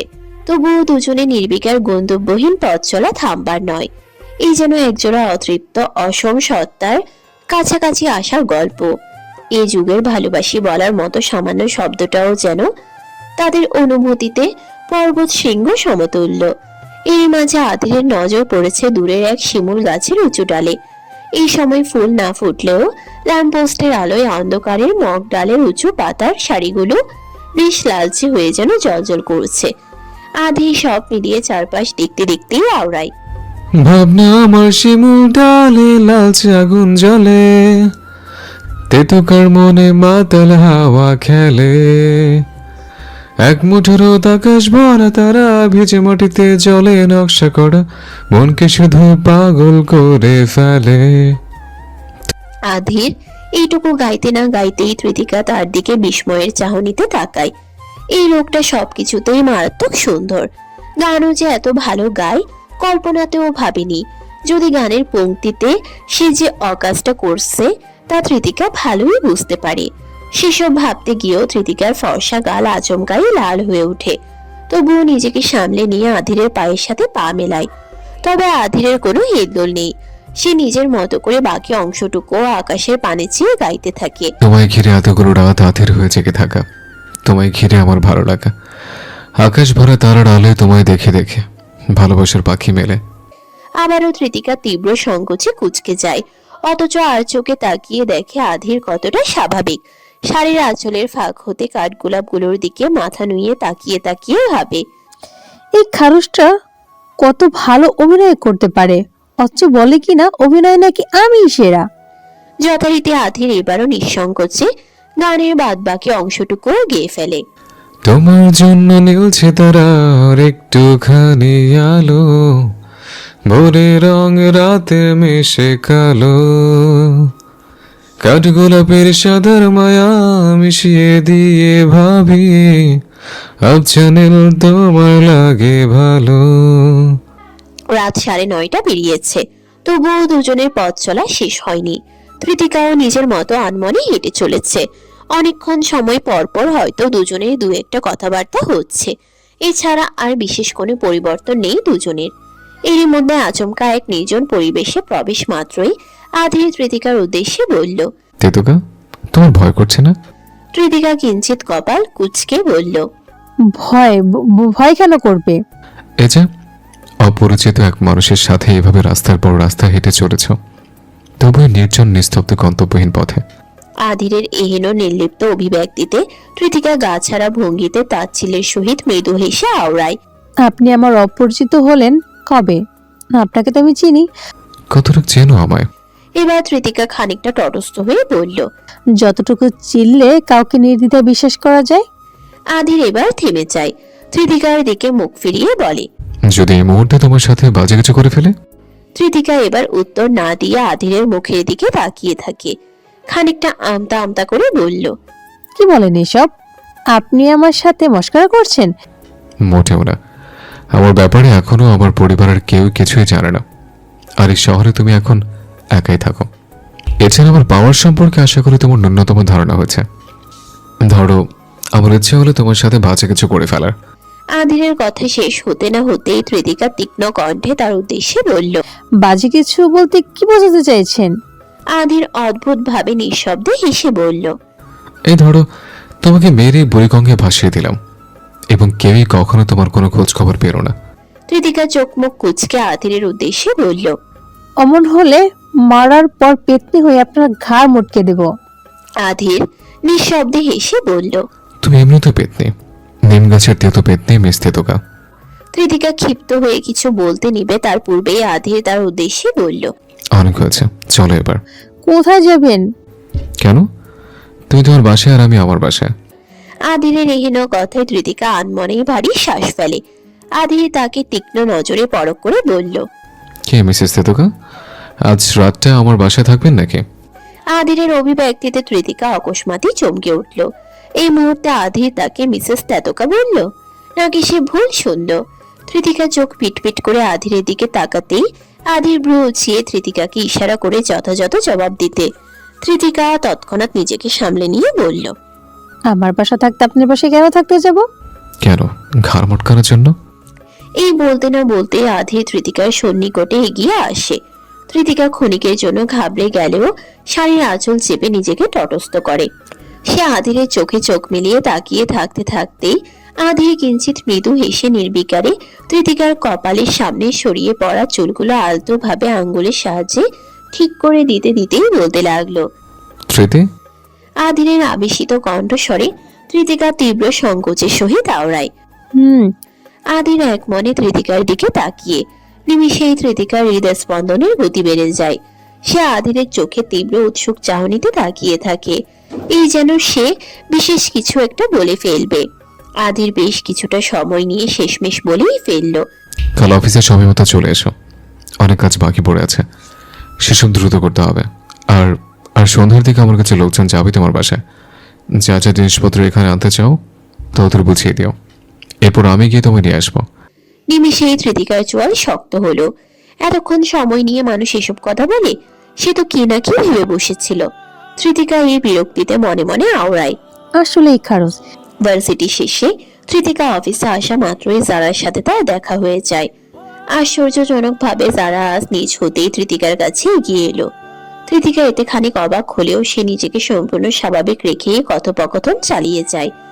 এদিকে জারা শুরুতেই কৃতিকার উদ্দেশ্যে বলল, হাই, ইদানিং তোমাকে অফিসে বেশি অনিয়মিত দেখছি। কৃতিকা কিঞ্চিত মলিন হেসে আওড়ায়, একটু অসুস্থ ছিলাম এর জন্য। বাহ, এয়ার স্যারের মতো তুমিও দেখি একই টাইমে অসুস্থ হও। ভালো ভালো, বেশ ভালো। বস আর পিএর মধ্যে তো এমনই মিল হওয়া উচিত। এই বলে সে অদ্ভুত ভাবে হেসে ফেলে। কৃতিকা চোয়াল শক্ত করে তার উদ্দেশ্যে আওড়ায়। কোনো প্রয়োজনে কথা বলা থাকলে বলো, নয়তো আমি। আরে আরে কৃতিকা ম্যাম, ট্রিগার হচ্ছেন কেন? এই বলেই সে কৃতিকার কাছে কিছুটা এগিয়ে এসে কানের কাছে ফিসফিসে আওড়ায়। সত্যি করে বলো তো, এয়ার স্যারের সাথে তোমার কি চলছে? কৃতিকা চাপা নজরে চোয়াল শক্ত রেখে তাকাতেই যারা পুনরায় তাচ্ছিলের সহিত হেসে বলল, চোখ রাঙিয়ে লাভ নেই কৃতিকা। আমরা মানুষ, ভাত খাই, চোখের সামনে নিজের লীলা খেলা দেখাবে আর ভেবেছো কিছুই বুঝবো না? আপনি কিন্তু এবার বেশি বেশি করছেন। ও আচ্ছা মিস কৃতিকা, তোমার মতো মেয়েদের মাথায় ঠিক কি চলে তা আমরাও টুকটাক হলেও বুঝতে পারি। ভেবো না তোমাদের নিয়ে সন্দেহটা শুধু আমার, বরং তোমার মতো একটা অযোগ্য মেয়ের এভাবে বিয়ে হওয়ার পর থেকে অফিসের সবাই তোমাদের সন্দেহ নজরে দেখছে। তাই বলি না কেন, তুমি কিন্তু একটা চিজ বাইরে। কিভাবে এমন রাঘব বোয়ালকে নিচে চালে টপকে নিয়েছো? অন্তত এই জন্য তোমার প্রশংসা না করেও নয়। কৃতিকা আর এক মুহূর্ত এখানে দাঁড়ানোর প্রয়োজন মনে করলো না। চাপা নজরে এক পলক যারা সহ আশেপাশের উৎসুক সকলকে দেখে নিয়েই সরাসরি স্থান ত্যাগ করলো। সে চলে যেতেই যারা পেছন হতে মনে মনে আওড়ায়। ভাবটা এমন দেখায় যেন ভাজা মাছ উল্টে খেতে পারে না। কি ভেবেছে এসব বড় লোকদের ব্যাপার স্যাপার কিছু বুঝি না? মিস কৃতিকা, তোমার মতো হাজারটা মেয়ে এরা টাকা দিয়ে হাতের মোয়া বানিয়ে রাখে, প্রয়োজন শেষ হতেই আবর্জনা ভেবে ডাস্টবিনে ছুটে ফেলে। দেখবে তোমার সাথে ঠিক এটাই হয়েছে। কৃতিকা এক প্রকার রাগে ফুঁসতে ফুঁসতে আধিরের কেবিনে প্রবেশ করে। মেজাজ যে হারে খারাপ হয়েছিল তাতে সেখানে আর 2 মিনিট দাঁড়িয়ে থাকলেও বড়সড় ঝামেলা বেঁধে যেত। কিন্তু আধিরের কাছে এসেও খুব একটা লাভ হলো না। কৃতিকাকে দেখা মাত্রই আধির তাকে এক গাদা ফাইল দেখিয়ে দিয়ে বলল, মিস কৃতিকা, গত কয়েকদিন রিপোর্ট মোতাবেক আপনি অফিসে বেশ অনিয়মিত। এভাবে চলতে থাকলে খুব দ্রুত নিজের পথ হারাবেন। যাই হোক, এখন ফাইলগুলো নিয়ে যান, সময় মতো সব কাজ রেডি হওয়া যায়। কৃতিকা যেন এবার রাগে হুঁশ হারালো। গিরগিটিও এত রং বদলায় না যতটা এই খারুস রায়ান চৌধুরী রং বদলাচ্ছে। গত 2 দিন হতে এর অসুস্থতার পেছনে দৌড়ে দৌড়ে তার জীবন শেষ। আবার গতকাল রং তামাশা করে সারাদিনের পাশাপাশি রাত 10টা অবধি নিজের সাথেই চিপকে রেখেছিল। ঠিক 10টার পর আধির তাকে নিজের বাসায় যাওয়ার অনুমতি দিয়েছে। একই সাথে আবার নিজেই গিয়ে বাড়িতে রেখে এসেছে, অথচ এখন এমন ভাব করছে যেন সে কিছুই জানে না। কৃতিকার দাঁতে দাঁত চেপে কিছু বলতে চেয়েও আর বলল না। ফাইলগুলো এক হাতে তুলে নিয়ে তৎক্ষণাৎ রুম থেকে বেরিয়ে গেল এবং তা দেখে আধির পেছনে হতে আনমনেই তির্যক হেসে ফেলল। মাঝে তালবাহানা করে ইয়াশকে 2 দিন ঠিক মতো পড়াতে পারেনি। গতকাল তো আধিরের জন্য ঈশানীকে নিজের অসুস্থতার কথা বলে ছুটি নিয়েছে, কিন্তু আজকে আর এমনটা করলে চলবে না। অফিস শেষ করে কৃতিকা বেশ তড়িঘড়ি করেই চৌধুরী ম্যানশনে পৌঁছালো। তবে অন্যান্য দিনের চেয়ে আজ চৌধুরী বাড়িতে ভিন্ন আবহের আমেজ বিরাজ করছে। কৃতিকা খেয়াল করলো কয়েকজন নতুন মানুষের অস্তিত্ব। একজন বয়স্ক মহিলার পাশাপাশি 2 জন মধ্যবয়স্ক নারী সহ হাফসা ও ঈশানী কথাবার্তা বলছে। যদিও কৃতিকা এদের কাউকেই চেনে না, কিন্তু মোটামুটি সকলকে নিয়েই তার বেশ কৌতূহল জাগলো। এই বাড়ির বিষয়ে মাথা না ঘামিয়ে নিজের মতোই ইয়াসের পড়ানোর রুমের দিকে এগিয়ে যায় সে। ইয়াস তাকে দেখা মাত্রই সালাম দিয়ে বলল, মিস আপনি নাকি অসুস্থ ছিলেন? হুট করে মিথ্যে কিছু বলতে গিয়ে কৃতিকা থমকে যায়। মনে মনে বিরক্ত হয়, খারুসটার জন্য এই বাচ্চাটার কাছেও এখন মিথ্যে বলতে হবে। কৃতিকা ভারী শ্বাস ফেলে বলল, কিছুটা। এখন কেমন আছেন আপনি? এখন একদম ঠিক আছি। অবশ্য এত সুইট একটা স্টুডেন্ট পেলে কোন মিস ভালো থাকবে না বলো তো? ইয়াস খানিকটা লজ্জা বোধের সাথে মৃদু হেসে ফেলে এবং অকস্মাৎ কৃতিকার উদ্দেশ্যে বলতে লাগলো, মিস আপনাকে না আমার অনেক ভালো লাগে, তাই আপনার কাছে আমার একটা আবদার আছে। কৃতিকা কিছুটা অবাক স্বরে বলল, আমার কাছের আবদার? আচ্ছা ঠিক আছে, বলো, আমি তোমার সব আবদার মেনে নেব, কিন্তু একটা শর্তে। ইয়াস শুরুতে খুশি হতে নিয়েও পরক্ষণেই হতাশ হয়ে আওড়ায়। শর্ত কি করতে হবে আমায়? কৃতিকা মৃদু হেসে বলল, বেশি কিছু না, এবারের পরীক্ষায় তোমাকে হাইয়েস্ট মার্ক তুলতে হবে। যদি পারো তবে আমি তোমার সব কথা শুনবো। ইয়াস কিছু একটা ভেবে নিয়ে বলল, ওহ, এই ব্যাপার, ঠিক আছে, আমি তবে তাই করব। আজ থেকে অনেক অনেক পড়াশোনা করব। Good bye. এখন বলো তোমার কি আবদার? ইয়াস কোনো প্রকার ভনিতা না করেই বলল, মিস আপনার যখন একটা মেয়ে বেবি হবে তখন সেই বেবিটার সাথে আমার বিয়ে দিতে হবে। কারণ আমি জানি আপনার মেয়ে আপনার চেয়ে অনেক বেশি সুইট হবে। আর ওই চমচমকে আমার চাই, আপনি রসগোল্লা আর আপনার মেয়ে হবে চমচম। এই বলে ইয়াশ নির্দ্বিধায় বিস্তৃত হেসে ফেলে। অথচ তৃতিকার শূন্য চাহনিতে ইয়াশকে দেখছে। এই ছেলে এসব কি বলে ফেলল? তৃতিকা কিঞ্চিত ঢোক গিলে নিজেকে তটস্থ করে। এরই মধ্যে ইয়াশ আবারও বলে ওঠে, মিস, আপনি আমার আবদার রাখবেন তো? আমি রেজাল্ট ভালো করলে কিন্তু আপনার মেয়েকে আবার চাই। আর যদি আপনি পরে আপনার কথা না রাখেন তাহলে আমি সারা জীবনের জন্য পড়াশোনা ছেড়ে দিয়ে মিষ্টির ব্যবসা করব। কিন্তু সেই মিষ্টির দোকানে কোনো রসগোল্লা আর চমচম বেচবো না। আর আপনাকেও আপনার মেয়েকেও আমি আমার দোকানে ঢুকতে দেবো না। এসব শোনার পর তৃতিকা আর কিছু বলার নেই। এই মামাকে তো এক ভিন্ন প্রজাতির মনে হয়, কিন্তু মামার এই গুণধর ভাগ্নে হয়তো ভিন্ন গ্রহের প্রাণী। তৃতিকা ভারী শ্বাস ফেলে। ইয়াসের দিকে করুণ চাহনির সহিত তাকিয়ে আওড়ায়। ইয়াশ বাবা, আমার তো এখনো বিয়ে হয়নি, তোমাকে আমার মেয়ে দেবো কিভাবে? তৃতিকার এহেন কথা শুনে ইয়াস যেন আকাশ থেকে পড়ল। সে তো এসব কথা ভেবেই দেখেনি। আমি তো এসব ভাবিনি, বিয়ে ছাড়া তো বেবি হয় না। তাহলে ইয়াসের এহেন ভাবুক চিন্তা ভাবনায় তৃতিকা আনমনে হেসে ফেলল। তাহলে আর কি, তোমার আবদার আর আমি পূরণ করতে। না, আপনাকে আমার আবদার মানতেই হবে। আপনার মেয়ে কি চাই? আপনি বরং একটা কাজ করুন, আপনি আমার অধীর বাবুকে বিয়ে করে ফেলুন। ইয়াসের এহেন কথা শোনা মাত্রই তৃতিকা বিষম খেল। দাঁতে দাঁত চেপে নিজেকে তটস্থ রেখে সে ইয়াসকে থামাতে চাইল, কিন্তু তার আগে ইয়াস নিজের মতো বলতে লাগলো। আপনি জানেন মামাকে বিয়ে করানোর জন্য মামা আর নানুমণি কত কষ্ট করে দুদিন বাদে বাদে সুন্দর সুন্দর আন্টিদের ছবি নিয়ে খাটাখাটি করে। ওটা ঘাটাঘাটি। ও হ্যাঁ, কিন্তু এত খাটাখাটি করেও কোনো লাভ হয় না। মামু তো বিয়েই করতে চায় না। কিন্তু আমার তো আপনাকে অনেক পছন্দ, আর আমার মামুরও আমার অনেক প্রিয়। তাই আপনারা চাইলেই দুজনে বিয়ে করে আপনাদের বেবিটাকে আমার বউ বানিয়ে দিতে পারেন। আমি অনেক খুশি হব। তারপর আমি একটা মিষ্টির দোকান খুলবো, সেখানে আপনার মেয়ে মানে আমার বউ মিষ্টি বানাবে, আর আমি সেগুলো বিক্রি করব। তারপর আমরা অনেক বড় লোক হয়ে যাব। যদিও আমি এখন রিচ, কিন্তু তখন আমি আরও অনেক অনেক বড় লোক হয়ে যাব। রিচ কিউট ইয়াস থেকে হয়ে যাব রিচ ম্যান ইয়াস। ইয়াহু! হাত মুখে নানান নাটকে ভঙ্গিতে এত সব কথা একদমই বলে থামতেই তৃতিকা তার উদ্দেশ্যে কৌতূহলী স্বরে আওড়ায়। মিষ্টি বিক্রি করে এত বড় লোক? জি জি, আমার তো মিষ্টি অনেক ভালো লাগে, তাই আমি ওটারই বিজনেস করব। আচ্ছা, তোমাকে এসব বুদ্ধি কে দেয় শুনি? এমন আজগুবি কথাবার্তা কোথায় পাও? তৃতিকার হতাশাময় কথাবার্তাতেও ইয়াস নির্বিকারে বলে, আমার ইন্টেলিজেন্ট ব্রেইন থেকে I know I am a brilliant guy. Tritika মনে মনে বিড়বিড়িয়ে আওড়ায়। সুবহানাল্লাহ, কপালে জুটেছিল দুই আল্লাহর বান্দা, যেমন মামা তেমন ভাগ্নে। দুজনের এহেন কথোপকথনের মাঝে আচমকা রুমে এক বয়স্ক মহিলা প্রবেশ করে। বয়স্ক হলেও চোখে মুখে ভাবভঙ্গি বেশ গম্ভীর। পরনে সাদা রঙের শাড়ি, হাতে গলায় মোটা মোটা সোনার চেইন। ভাবভঙ্গিও কিছুটা অদ্ভুত। তাকে দেখা মাত্র ইয়াস বলে ওঠে, দাদুমণি, তুমি এসেছো? ইয়াসের কথা শুনে তৃতিকা পেছনে ফিরে মহিলাটির দিকে তাকিয়ে সালাম দেয়। তবে মহিলাটি বেশ তীক্ষ্ণ নজরে তৃতিকাকে কিছুক্ষণ পরখ করার পর সালামের উত্তর দেয়। অতঃপর সরাসরি ইয়াসের উদ্দেশ্যে বলল, তোমার পড়া কি শেষ ইয়াস? ইয়াস স্বাভাবিক স্বরেই উত্তর দেয়। না দাদুমণি, আমি তো মিস্টার সাথে একটা ইম্পর্টেন্ট কথা বলছিলাম। মহিলাটি খানিক তাচ্ছিল্যের সহিত হেসে বলল, তা তোমার ইম্পর্টেন্ট কথাগুলো কি শুনি? ইয়াস স্বাভাবিকভাবেই নিজের মতো কিছু বলতে নিবে, তার পূর্বেই তৃতিকা তাকে থামিয়ে দিয়ে বলল। ইয়াশ, পড়াশোনায় মনোযোগ। তৃতিকার কথা শেষ হবার পূর্বেই মহিলাটি তৃতিকার উদ্দেশ্যে কড়া স্বরে বলে, না, বলতে দাও। আমিও দেখি এই আফসানা চৌধুরীর নাতি ঠিক কেমন মানসম্মত ম্যাডামের কাছে পড়াশোনা করছে।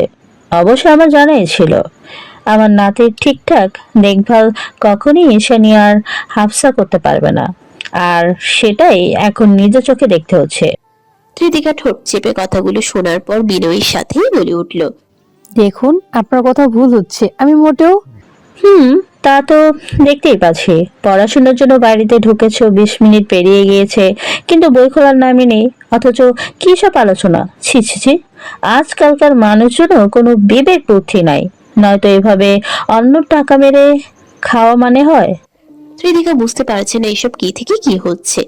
ইনি কোথাকার বিষয় কোথায় টেনে নিয়ে যাচ্ছে। এরই মধ্যে তৃতিকার নজর ইয়াসের দিকে পড়ে। ইয়াস অদ্ভুত চাহনিতে দুজনকে দেখছে। কৃতিকা আফসানার দিকে তাকিয়ে বলল, বিষয়টার জন্য আমি দুঃখিত, তবে অনুরোধ করব বাচ্চাদের সামনে প্লিজ এসব।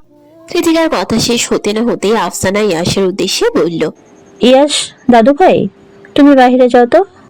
কৃতিকা বুঝতে পারছে না বিষয়টাকে এভাবে কেন বিস্তৃত করা হচ্ছে।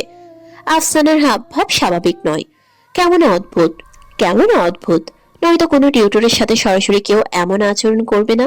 সে চুপ থাকলেও ইয়াস আর কিছু না বলতে পেরে রুমের বাইরে চলে যায়, কারণ সে নিজেও তার দাদিকে যথেষ্ট ভয় পায়। এদিকে আফসানা সত্যি সত্যি এখানে কৃতিকাকে প্ররোগ করতেই এসেছিল।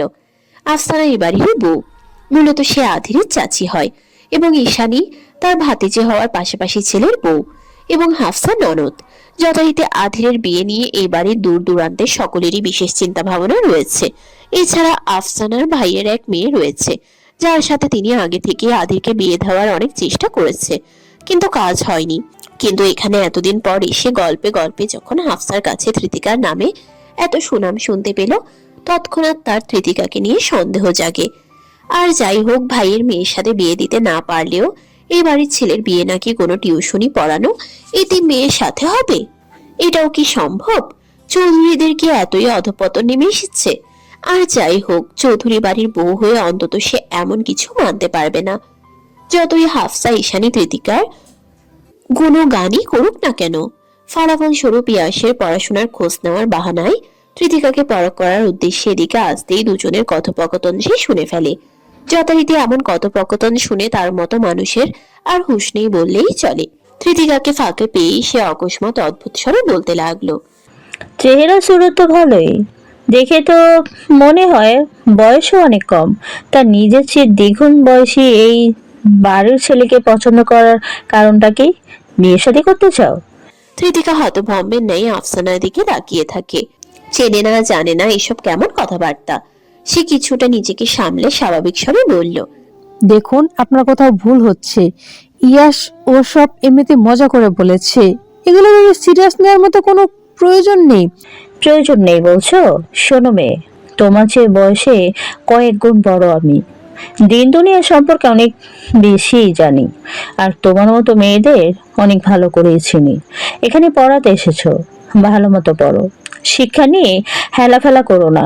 শিক্ষা দিয়ে ছলচাতুরি করে জীবনে কিছু করতেই পারবে না। আর তোমাদের সব কথাই আমি শুনেছি। তুমি এখানে পড়াতে আসো নাকি এবারে টাকা পয়সা নজর দিতে আসো খোদাই জানে। কৃতিকার বিস্ময়ে ঠোঁট ফাঁক হয়ে এলো। এসব কথাবার্তার মানে কি? নিমিষেই তার চোয়াল শক্ত হয়। যদিও আশেপাশে তারা দুজন ব্যতীত আর কেউ নেই, তবুও কৃতিকা এবার শক্ত গলায় বলে ওঠে, দেখুন, আমি ভদ্রতার খাতিরে যথেষ্ট ভালো ব্যবহার করছি আপনার সাথে, কিন্তু আমি পড়াতে এসে কোনো অপরিচিতর কাছ থেকে কখনোই এমন কথা শুনতে ইচ্ছুক নই। আমি আপনার নাতিকে পড়াই, এটা ঠিক, কিন্তু তাই বলে আপনি যা তা বলে আমাকে অসম্মান করবেন, তা তো হবে না। এবার আফসানাও বেশ ক্ষিপ্ত স্বরে বলে, মেয়ে, গলার আওয়াজ নিচে করো। তুমি জানো আমি কে? এই বাড়ির কারো সাধ্য নেই আমার উপরে কথা বলার, আর তুমি একটা বাহিরের মেয়ে হয়ে।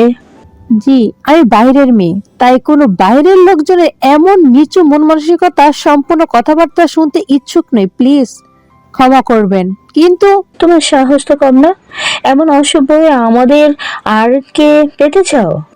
কৃতিকার আর মাথা ঠিক রইল না। সকালবেলায় এক জারা তার মাথা খেয়েছে, আর এখন এই মহিলা। নিমিষেই সে ক্ষিপ্ত হয়ে বলে ওঠে, এক্সকিউজ মি, তখন থেকে কিসব বলছেন? আমি কেন ওদেরকে? কৃতিকা এই বলতে না বলতেই অকস্মাৎ থেমে যায়। অমনি আফসানা তার ছেলের সহিত বিস্তৃত হেসে বলল, তোমার তো সাহস কম না, এমন অসভ্য হয়ে আমাদের আধিরকে পেতে চাও? কি হলো বলো?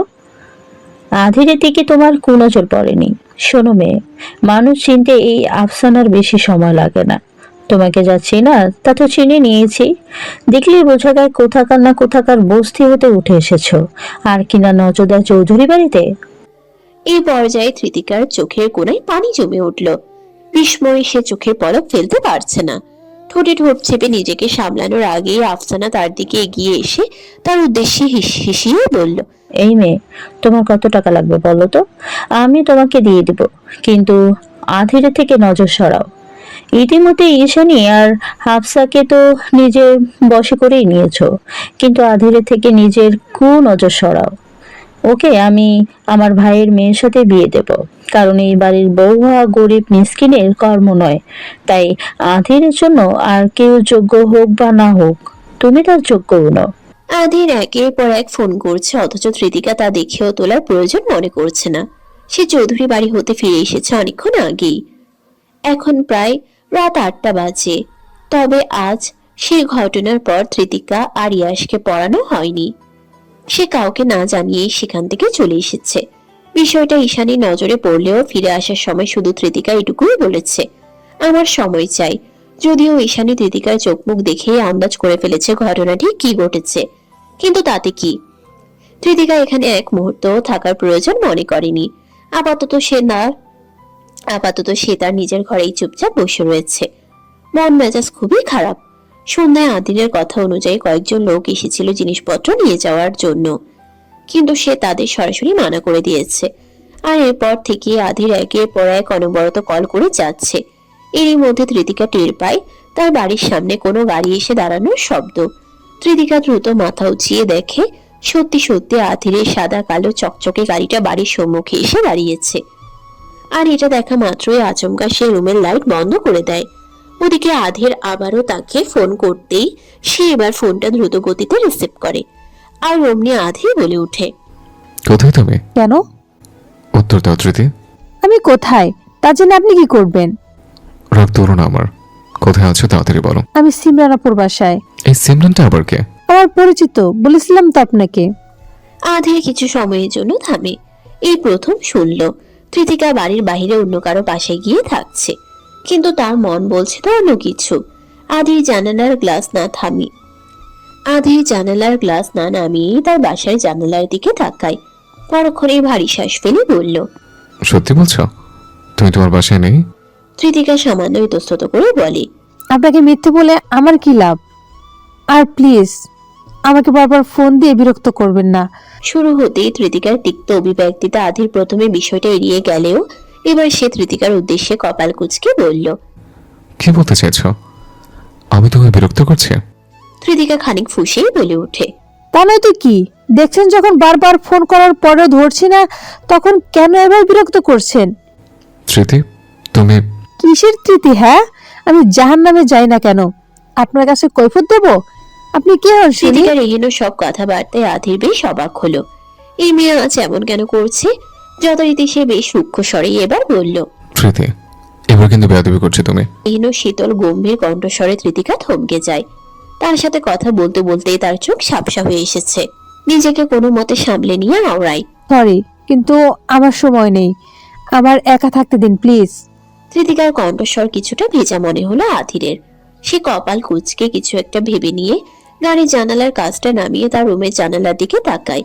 রুমের লাইট বন্ধ দেখে কিন্তু তার পুরোপুরি বিশ্বাস ধৃতিকা কোথাও যায়নি। সে এখনো বাসার ভেতরেই রয়েছে। সে তার উদ্দেশ্যে বলল, ধৃতি আমি জানি তুমি তোমার বাসাতেই রয়েছো, কিন্তু মিথ্যে কেন বলছো তা জানো নেই। যাই হোক, তুমি কি ঘুমিয়েছিলে এই জন্য? না, আমি আপাতত কারোর সাথে কথা বলতে চাইছি না। আচ্ছা কথা না বলো, কিন্তু এটুকু তো বলো তোমার কি হয়েছে? সন্ধ্যায় পাঠানো লোকজন তো তুমি ফিরে কেন দিয়েছ? তুমি কি ফ্ল্যাটে যেতে চাচ্ছ না? ধৃতিকার কণ্ঠস্বর ক্রমশই ভেঙে আসে। সে আফসানা তার মৃত বাবা মা নিয়েও উল্টোপাল্টা কথা বলেছে, যা ধৃতিকা কোনো মতেই মানতে পারছে না। তার একই সাথে রাগ, ক্ষোভ, কষ্ট সবই হচ্ছে। ইচ্ছে করছে সবকিছু ছেড়ে ছুড়ে অজানা কোথাও হারিয়ে যেতে। অসহ্য লাগছে তার সবকিছু। একই সাথে সে আধিরের সাথে ধৈর্য নিয়ে কথা বলতে পারল না। ইচ্ছে করলো ফোনটা আছাড় দিতে, কিন্তু নিজেকে কোনো মতে সামলে নিয়ে ধৃতিকা কড়াসরে বলল, না, আমি আমি আপনার সাথে পরে কথা বলি প্লিজ, আমাকে আর বিরক্ত করবেন না। ধৃতিকা এই বলে অকস্মাৎ ফোনটা কেটে দেয় এবং অঝরে কাঁদতে শুরু করে। মাথা ঝিমঝিম করছে তার। কি ছেড়ে কি হচ্ছে তার সাথে? তার ভাগ্যটা এত কেন এলোমেলো? মাথার মধ্যে একের পর এক উল্টো পাল্টা চিন্তা ঘুরতে লাগলো। একদিকে আফসানার কথাবার্তাগুলো তীব্রভাবে তাকে আঘাত করছে, অন্যদিকে জারার বলা সেসব কথাবার্তা। এবার সে নিজেকে সত্যি সত্যি আধিরের অযোগ্য ভেবে বসলো। আর এই তো সরাসরি তাকে এখন অব্দি কিছু বলেওনি। সে কি করে নিজে থেকেই এত সব কিছু ভেবে বসলো? তৃতিকার মাথা কাজ করছে না। এবার ইচ্ছে হলো আদিরকে সবটা বলে দিতে। পরক্ষণেই ভাবলো সে তাকে কি বলবে। তার বাড়ির লোক তাকে এসব উল্টোপাল্টা কথা বলেছে, অফিসের কলিগরা তাদের নিয়ে সন্দেহ করেছে। তৃতিকা এসব ভাবতে ভাবতে অস্থির হয়ে উঠল। সে নিজেকে কোনো মতে সামলে শুধু এইটুকুই বোঝায়, তার এখন একা থাকা প্রয়োজন। আগে নিজেকে শান্ত করতে হবে, এরপর সকাল হতে হতে নিশ্চিত একটা ডিসিশন নিয়ে নেবে। পরদিন সকালে আর তৃতিকা ভার্সিটিতে যায় না। মন মেজাজ খারাপ থাকলেও সে সময় মতো সোজা অফিসে চলে যায় এবং শুরুতেই আধিরের সাথে দেখা করতে যায়। সে কেবিনে প্রবেশ করতেই আধির আচমকা ফাইল থেকে মুখ তুলে তার দিকে তাকায়। গতকাল তৃতিকাকে বিরক্ত না করে সে তখনই ফিরে চলে এসেছিল, তবে এটুকু তো জানে যে ঘটনা কি হয়েছে। যথারীতি তৃতিকার হাব ভাবেও সে যা বোঝায় বুঝে যায়। এবার তৃতিকা কিছুটা এগিয়ে আসার আগেই আদের নিজেই উঠে দাঁড়ায়। তৃতিকার কাছে এগিয়ে দৃঢ় কণ্ঠে বলে, এখানে বসুন। তৃতিকা আধিরকে এক পলক দেখে নিয়ে চুপচাপ চেয়ারে গিয়ে বসে। অমনি আধির গিয়ে তৃতিকার পাশের চেয়ারটা টেনে তার মুখোমুখি ঘুরে বসে এবং তৃতিকার চেয়ারটা নিজের পা দিয়ে ঠেলে নিজের কাছে টেনে আনে এবং তৎক্ষণাৎ নিজের এক হাত তৃতিকার বাহুর পাশে টেবিলের উপর রেখে অন্য হাত তৃতিকার চেয়ারের হাতলে ঠেকিয়ে বলল, এবার বলুন, আজ ভার্সিটি যাননি কেন? তৃতিকা মাথা নুয়ে চুপচাপ বসে থাকে। কোনো উত্তর না দেওয়ায় আধির নিজেই তার মুখটার দিকে তাকিয়ে পরখ করে বলল, কেঁদেছ কেন? তৃতিকা এবারও নিশ্চুপ থাকে। আধির ভারী শ্বাস ফেলে বলল, তোমার কি হয়েছে তা স্পষ্ট করে বলবে, কি চাও তুমি? তৃতিকা এবার মুখ তুলে আধিরের দিকে তাকায়, নিজেকে খানিক তটস্থ করে বলল, আমি বাড়ি ফিরে যেতে চাই। আধির ভ্রু উঁচিয়ে বলল। মানে? তৃতিকা খানিক ইতস্তত স্বরেই বলে, মানে আমি এই শহর ছেড়ে একেবারে চলে যেতে চাই। এই শহরে থাকবো না আমি আমি আমার বাড়িতে চলে যাব। আধিরের চোয়াল খানিক শক্ত হলো। সে গম্ভীর স্বরে তৃতিকার উদ্দেশ্যে বলল, আর তোমার পড়াশোনা? জি না। আধির কিছুটা তাচ্ছিলের সহিত হেসে বলে, জানি না বললে তো হবে না তৃতিকা, আমার যথাযথ উত্তর চাই। তৃতিকা মুখ তুলে আধিরের কঠোর চাহনির দিকে তাকায়। সে নিজেও খানিকটা দ্বিধাদ্বন্দ্ব নিয়েই শেষমেশ আধিরের উদ্দেশ্যে চাপা ক্রন্দনের স্বরে বলে ওঠে, আপনি কিছু বুঝতে পারছেন না? আধির নির্বিকারে বলে, কি বুঝতে বলছো? অফিসের সবাই আমাদের নিয়ে বাজে বাজে মন্তব্য করছে, আমাদের সন্দেহ নজরে দেখছে, ভাবছে। কি ভাবছে? তৃতিকা ক্ষণিকের জন্য থেমে ইতস্তত করে বলে, ভাবছে আমাদের মাঝে বিশেষ কিছু আছে। ও, তাই এতে তোমার কি মতামত? এটা কি মিথ্যা অপবাদ? আধিরের এহেন কথায় তৃতিকা স্তব্ধ হলো। কি বলবে বুঝে উঠতে পারলো না। খানিকটা সময় নিয়ে ইতস্তত ভঙ্গিতে কিছু বলার চেষ্টা করেও কিছু বলতে না পেরে সে অস্থির হয়ে বলে উঠল, আমি বাড়ি যাচ্ছি, আমার সময় চাই। এই বলেই তৃতিকা উঠে দাঁড়ায় এবং আধিরকে কিছু বলার সুযোগ না দিয়েই বাহিরে চলে যায়। এদিকে আধির তার যাওয়ার পানে চেয়ে দেখতে দেখতে ভারী শ্বাস ফেলে আওড়ায়। সময় চাই। তৃতিকা অফিস থেকে বেরিয়ে সোজা নিজের বাড়িতে চলে যায়। অনেকক্ষণ ভাবনা চিন্তা করার পর সে চৌধুরী ম্যানশনে যাওয়ার সিদ্ধান্ত নেয়। গতকাল যা হওয়ার হয়েছে, কিন্তু এই নিয়ে সে ইয়াশকে পড়ানোর ব্যাপারে কোনো হেলাফেলা করবে না। আফসানা কে বা কি তা দেখার বিষয় তৃতিকার নয়। যখন ঈশানী বা হাফসা তাকে বলবে পড়ানো ছেড়ে দিতে, ঠিক তখনই সে পড়ানো ছাড়বে। একই সাথে আর কারো নেতিবাচক বিষয়েই গুরুত্ব দিয়ে এই শহর ছাড়া চিন্তাও করবে না। পড়াশোনা করতে যখন এসেছে তখন পড়বেই। কৃতিকা বেশ দৃঢ় মনেই চৌধুরী বাড়িতে প্রবেশ করে, তবে গিয়েই যেন বেশ বড়সড় ছটকা খায়। বাড়িতে আজ তেমন কেউই নেই, তবে ঈশানী আর ইয়াশ রয়েছে। ঈশানী তাকে দেখেই বেশ ইতস্তত ভঙ্গিতে বলে উঠল, আমি জানি না তৃতিকা, গতকাল ইয়াসের দাদি তোমায় কি বলেছে, কিন্তু আমার মনে হয় না উনি তোমায় ভালো কিছু বলেছে। যদিও পরবর্তীতে তার কথাবার্তায় আমি অনেক কিছু আন্দাজ করে ফেলেছি। আমি তার হয়ে তোমার কাছে ক্ষমা চাইছি। উনি তোমাকে যাই বলুক না কেন, তুমি প্লিজ তার কথায় কিছু মনে করো না। প্লিজ, তুমি আমার ছেলেটাকে পড়ানো বাদ দিও না। ঈশানীর একের পর এক অনুনয় অনুরোধে তৃতিকার আর বিশেষ কিছু বলা রইল না। একই সাথে আশেপাশে আর তেমন কাউকে না দেখে সে কিছু জিজ্ঞেস করারও প্রয়োজন মনে করলো না। ভালোই হয়েছে গতকালে সেই মহিলাটা বাড়িতে নেই, নয়তো এসে তার মুখটা চোখের সামনে পড়ে তার মুডটাই নষ্ট হয়ে যেত। তৃতিকা নিজেকে স্বাভাবিক রেখে ইয়াসের রুমে পড়াতে যায়, কিন্তু তার সাথে কথা বলতে গিয়েই আগ বাড়িয়ে ইয়াস বলতে লাগলো, জানেন মিস, আজ কি হয়েছে? তৃতিকার মন মেজাজ ভালো নেই। গতকাল বেশি কথাবার্তা বলতে গিয়েই যত কাহিনী হলো। আজ আর আগ বাড়িয়ে ইয়াসের কথায় তাল না দিয়ে বলল, বাবা আগে প্রশ্নটা শেষ করো, তারপর না হয় তোমার কথা শুনবো। ইয়াশ তার কথা গায়ে না লাগিয়ে নিজের মতো বলতে লাগলো। আগে একটু বলে নিই, নয়তো পরে ভুলে যাব। আজ বাড়ির সবাই আধির মামুর জন্য বউ দেখতে গিয়েছে। মজার ব্যাপার, আজ প্রথমবার আধির মামু নিজেও গিয়েছে সেখানে। যদি মামুর সেই বউকে পছন্দ হয় তাহলে তাদের বিয়ে হবে, আর আমাদের বাড়িতে একটা নতুন সদস্য আসবে। আমার তো অনেক খুশি খুশি লাগছে, আমার মামুর বউ আসবে। ইয়াশের এহেন কথায় কৃতিকা বেশ অবাক হলো। নিমিষে তার কপাল কিঞ্চিত কুঁচকে গেল। সে না চাইতেও ইয়াশের উদ্দেশ্যে বলল, তোমার মামু গিয়েছে মেয়ে দেখতে?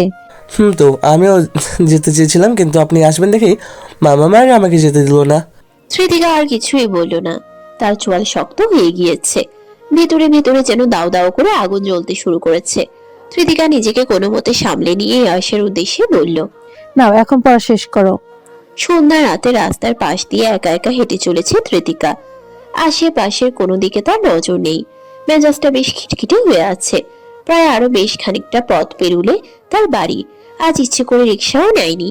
চারপাশে ঝোপঝাড়, এক প্রকার ঘুটঘুটে অন্ধকার, অথচ সেসবে কৃতিকার কোনো খেয়াল নেই। এরই মধ্যে আচমকা তার ফোন বেজে ওঠে। প্রথমবার ইচ্ছে করেই ফোনটা ব্যাগ থেকে বের করার প্রয়োজন মনে করলো না। দ্বিতীয়বার ফোন বেজে উঠতেই সে ফোনটা বের করলো। ফোনের স্ক্রিনে জলজল করতে থাকা মিস্টার খারুস নামটা দেখে সে আনমনেই তার ছেলের সহিত মৃদু হেসে ফেলল। পরক্ষণেই ফোনটা রিসিভ করে সালাম দিয়ে বলল, কেন ফোন করেছেন? কোথায় তুমি? বাসা পৌঁছেছ? কৃতিকা আবারও খানিকটা তার ছেলের সহিত তেজক হেসে বলল, আমাকে নিয়ে আপনার কেন চিন্তা বলুন তো? দায়িত্ব পালন করছেন। জানে যখন তখন আবার জিজ্ঞেস করছে কেন? ছেড়ে দিন এসব, কিসের দায়িত্ব? ভুলে যান আমায়। আমাকে আমার মতো থাকতে দিন, আর প্লিজ নতুন জীবন শুরু করুন। কি বলতে চাইছো? আধে নির্বিকার গম্ভীর অভিব্যক্তিতে কৃতিকা শুনলাম বিয়ের জন্য মেয়ে দেখতে গিয়েছেন, ও পছন্দ হয়েছে? আধের নির্বিকার গম্ভীর অভিব্যক্তিতে কৃতিকা মৃদু হেসে বলল, হুম দেখতে অনেক সুন্দর, তাই না? হুম। কৃতিকা আবারও হেসে ফেলে। না চাইতেও বুক চিরে এক দীর্ঘশ্বাস বেরিয়ে আসে। অজান্তেই চোখ টলমল করে ওঠে। সে ঠোঁটে ঠোঁট চেপে নিজেকে সামলায়, কিন্তু কিছু বলার মতো আর সামর্থ্য হয় না তার। মুখ ভার হয়ে এসেছে, গলার মাঝে যেন কাটার মতো কিছু বিচ্ছে। কৃতিকা আর সহ্য করতে না পেরে ফোনটা কেটে দেয়। কৃতিকা নিজের ওড়না শক্ত করে চেপে সামনের দিকে এগিয়ে যেতে শুরু করে। চারপাশে কে আছে না আছে তাতে তার একটুও ধ্যান নেই। এরই মধ্যে আধির আবারও ফোন করে। কৃতিকা ফোনটা ধরবে না ভেবেও রিসিভ করে। অমনি আধির বেশ সূক্ষ্ম স্বরে বলে ওঠে, কথা শেষ হওয়ার আগে কল কেন কেটেছ? কৃতিকা ঠোঁট ভিজিয়ে ঢোক গিলে বলল, বলুন কি বলবেন? কোথায় আছো তুমি? আপনি কি চান বলুন তো? আপনি কি আমাকে শেষ করে দিতে চান? কৃতিকার ভেজা কণ্ঠস্বরে আধির আর কিছুই বলে না। আবারও নিস্তব্ধতায় কৃতিকার চোখ বেয়ে দুফোঁটা জল গড়িয়ে পড়ে। সে কিছুটা ফুপিয়েই বলে ওঠে, ভালো থাকুন। এই বলে সে ফোনটা কাটতে নেবে, এমন মুহূর্তে আচমকা এক অপ্রত্যাশিত ঘটনা ঘটে যায়। আচমকা তার পেছন হতে কালো ছায়ার ন্যায় কেউ এসে তার মুখে কিছুটা একটা চেপে ধরে। নিমিষেই যেন কৃতিকার সম্পূর্ণ দুনিয়াটা ঘুরে যায়। সে কিছু বুঝে ওঠার আগেই তার মস্তিষ্ক অচল হয়ে পড়ে এবং সে সম্পূর্ণরূপে জ্ঞান হারায়। কৃতিকার জ্ঞান ফিরতেই ছটপটিয়ে বসে পড়ে। রাত এখন কয়টা বাজে তা তার জানা নেই, এবং সে আদতে কোথায় রয়েছে তাও সে জানে না। আশেপাশে তাকিয়ে বুঝতে পারলো এটা কোনো ফ্ল্যাট বাসা, কিন্তু সম্পূর্ণ অপরিচিত এক জায়গা, আর সে বর্তমানে রুমের বিছানায় বসে রয়েছে। নিমিষে কৃতিকা আতঙ্কিত হয়ে ওঠে। আমারও সেই রকমই ঘটনা। এবার না জানি তার সাথে কি হতে চলেছে। কৃতিকা আর নিজেকে ঠিক রাখতে পারলো না। আশেপাশে কেউই নেই। একটা বদ্ধ ঘরে সে এভাবে। কৃতিকা কাঁদতে গিয়েও আচমকা একটা বিষয় লক্ষ্য করে চমকে ওঠে। তার হাতে এসব কি? মেহেদি? নিমিষেই তার চোখ ছানা বড়া হয়ে যায়। দুহাত ভর্তি মেহেদি দিয়ে সাজানো। মেহেদি শুকিয়ে গেলেও ধোঁয়া এখনো যায়নি, ধোঁয়া এখনো বাকি। এরই মধ্যে আচমকা তার নজর দুই হাতের তালুতে পড়তেই সে আরেক দফায় বিস্মিত হলো। এক হাতে লেখা মিস্টার খারুস ও অন্য হাতে মিসেস তেতকা। কৃতিকা বিস্ময়ে বুঝে উঠতে পারছে না এসব কি, এগুলো সত্যি নাকি স্বপ্ন। আশেপাশে তাকিয়ে দেখে পুরো ঘরে এই বিছানাটা ব্যতীত আর তেমন কিছুই নেই। দূরে একটা টেবিল আর আলমারি রাখা, একই সাথে রুমের এক কোণায় জ্বলছে সাধারণ একটি লাইট ভাল্ব। এরই মধ্যে আচমকা দরজায় শব্দ হয়। কৃতিকা চমকে সেদিকে তাকাতেই দরজা ঠেলে দুজন মানুষ বিস্তৃত হেসে ভিতরে প্রবেশ করলো। যাদের দেখা মাত্রই কৃতিকা আরেক দফায় বিস্মিত হলো। ঈশানী এসেছে হাতে গাঢ় লাল রঙের বেনারসি শাড়ি নিয়ে, যাতে সোনালী রঙের সুতোয় নিখুঁত কারুকার্য করা। ঈশানীর পরনেও বেশ ভারী পোশাকের সাজসজ্জা, নীল রঙের জামদানি শাড়ির সাথে মোটা অলংকার। তার সাথে আসা ইয়াসের ক্ষেত্রেও ব্যাপারটা তাই। চুলগুলো পরিপাটি করে গোছানো, পরনে সাদা সোনালী পাঞ্জাবি, পায়ে কালো রঙের চকচকে জুতো, হাবভাবি যেন আলাদা। কৃতিকা তাদের দেখে বেশ অবাক হলেও তারা দুজন নির্বিকারে তার দিকে এগিয়ে এলো। আর ইয়াস তো একেবারে তীব্র উল্লাসের সহিত চিল্লিয়ে তার কাছে দৌড়ে এসে বলল, ইয়ে, আমার তেতুকা মামি ঘুম থেকে উঠে গিয়েছে, এবার খুব তাড়াতাড়ি বিয়ে খাবো আমি। ইয়াসকে শুধু চেয়ে চেয়ে দেখলো। ঈশানী তার কাছে এগিয়ে আসতেই সে তার উদ্দেশ্যে অবাক স্বরে বলল। আপু এসব কি? ঈশানী বিস্তৃত হেসে বলল, যা দেখছো তাই। এখন দ্রুত হাত ধুয়ে ফ্রেশ হয়ে এসো, দেখি মেহেদি কেমন দিয়েছি আমি। এই বলেই সে কৃতিকার হাত দুটো নিজের কাছে টেনে নিয়ে বলল, মাশাআল্লাহ, কত সুন্দর হয়েছে। আমার তো এখন নিজের প্রতি গর্ব হয়েছে। অবশ্য হাত জোড় এত সুন্দর এত সুন্দর বলে এটা সম্ভব হয়েছে। যাই বলিও না কেন, ভাই কিন্তু আমার জিতেছে। এই বলেই ঈশানী অকস্মাৎ হেসে ফেলে। অন্যদিকে কৃতিকা বিস্ময়ের সাথে শুধু চেয়ে থাকে, কোনো কিছুই যেন বোধগম্য হচ্ছে না তার। এরই মধ্যে ঈশানী তার উদ্দেশ্যে বলল, আমি জানি তুমি হয়তো এখনো স্বাভাবিক হতে পারছো না, তবে হাতে কিন্তু সময় নেই। রাত 12টা বাজার আগেই তৈরি হতে হবে তোমায় ভাই। তাই বোন প্লিজ দ্রুত ফ্রেশ হয়ে এসো। তোমায় শাড়ি পরাতে হবে, সাজাতে হবে, কত কাজ বাকি। দেরি হলেই ভাই রাগ করবে। কৃতিকাকে আর কোনো কিছু বলার সুযোগ না দিয়ে ঈশানী তাকে জোর করেই ওয়াশরুমে পাঠায়। অতঃপর সে ফ্রেশ হয়ে এলেই শাড়িটা বেশ সুন্দর মতো পরিয়ে দেয়। অতঃপর চুলগুলো খোপা করে বেঁধে দিয়ে বেলিফুলের গাছটা বেঁধে দেয়। কিন্তু মেকআপ করানোর সময় এসে থেমে যায়। আধি তাকে বলেই দিয়েছে যেন অতিরিক্ত মেকআপ না করায়, কিন্তু বিয়ে বলে কথা। ঈশানী চেয়েও আর আধিরের কথা মানতে পারলো না। হালকা করে হলেও কৃতিকার মেকআপটা সে সম্পূর্ণ করলো, যদিও গহনা এখনো আনা হয়নি, তাই ওটা বাদ রয়ে গিয়েছে। কৃতিকাকে পুরোপুরি সাজানোর পর ঈশানী তাকে এক নজর পরখ করেই বিস্তৃত মুচকি হেসে আওড়ায়, মাশাল্লাহ মাশাল্লাহ, কারো নজর না লাগুক, এত সুন্দরী ভাবি আমার। কৃতিকার কোনো অনুভূতিই জাগছে না, এখনো সবটা স্বপ্নের মতো ঠেকছে। সে খুব করে চাইছে সরাসরি আধিরের সাথে কথা বলতে। এরই মধ্যে রুমের ভেতরে অকস্মাৎ আধিরের আগমন ঘটে। বরাবরের মতো আজও তাকে সাদা পাঞ্জাবিতেই দেখা গেলেও তার বর্তমান সাজসজ্জা বেশ ভিন্ন। পাঞ্জাবির ডিজাইন হতে তার চেহারার ভাবভঙ্গি সবটাই অনেক বেশি আকর্ষণীয়। পাঞ্জাবির গলা ও হাতার দিকটায় সোনালী সুতোর হালকা নকশা, চোখে মুখে অদ্ভুত তৃপ্তি, ঠোঁটের কোণে বিস্তৃত মুচকি হাসি। অকস্মাৎ আধিরকে রুমে প্রবেশ করতে দেখে ঈশানী অবাক স্বরে তার উদ্দেশ্যে বলল, ভাই তুমি এখনই কেন এখানে? এটা কিন্তু মোটেও ঠিক হচ্ছে না। আধির মৃদু হেসে তার উদ্দেশ্যে বলে, এই না, আমি বেশি সময় নেব না, জাস্ট 2 মিনিট। এই বলেই সে চোখের ইশারায় ঈশানীকে বাইরে যেতে অনুরোধ করে। ঈশানীও হেসে ফেলে বাইরে চলে যায়। ঈশানী চলে যেতেই আধির কৃতিকার দিকে নজর ফেরায়। বিছানার মাঝে আস্ত এক গাঢ় লাল রঙের গোলাপ ফুল যেন বসে রয়েছে। আধির তাকে দেখে ভারী শ্বাস ফেলে এগিয়ে যায়। বিছানায় হাঁটু গেড়ে কৃতিকার সামনে চুপটি করে বসে। তাকে অপলক দৃষ্টিতে মুগ্ধ চাহনিতে তাকিয়ে তাকিয়ে দেখতে থাকে। কৃতিকাও তার দিকে তাকিয়ে থাকতে থাকতে অকস্মাৎ ফুপিয়ে ওঠে। হঠাৎ হীন কাণ্ডে আধির বেশ ঘাবড়ানো স্বরে আওড়ায়, আরে আরে, মেকআপ নষ্ট হয়ে যাবে তো। এই বলেই সে কৃতিকাকে ছুতে নিলে সে আধিরের বাহুতে হাত দিয়ে আঘাত করে বলল, আপনি যে এতটা খারাপ তা আমি স্বপ্নেও ভাবিনি, অসভ্য পুরুষ। আধির মিথ্যে ব্যথা পাওয়ার অতিরঞ্জিত ভঙ্গিতে কৃতিকার উদ্দেশ্যে আওড়ায়, উফ, বিয়ে হওয়ার আগে এভাবে বর নির্যাতন করছো, এটা কিন্তু ভারী অন্যায়। তোমার নামে মামলা করে দেবো আমি। কৃতিকা নিজেকে কোনো মতে সামলে নিয়ে বলল, আপনি আমার সাথে মস্করা করছেন? জানেন আমি কতটা ঘাবড়ে গিয়েছিলাম, ভেবেছিলাম এবার হয়তো। কৃতিকা এই বলেই কেঁদে ফেলল। আধির দু হাতে কৃতিকাকে আগলে জড়িয়ে ধরে। আধিরের বুকে কৃতিকার ঠাঁই হতে সে আরো বেশি ফুপিয়ে ওঠে। অমনি আধির তাকে নিজের সাথে মিশিয়ে আওড়ায়, এভাবে কাঁদে না পাকনি বউ আমার, আপনি যেভাবে পাকনামি করেন তাতে এছাড়া ভালো অপশন আমি খুঁজে পাইনি। সবার কথা শুনে নিজে নিজে বেশি বুঝছেন, অথচ আমাকে বোঝার চেষ্টা করেননি। সমস্যা নেই, আজ রাতে যা বোঝানোর তার সবটা আপনাকে ডিটেলসে বুঝিয়ে দেবো আমি।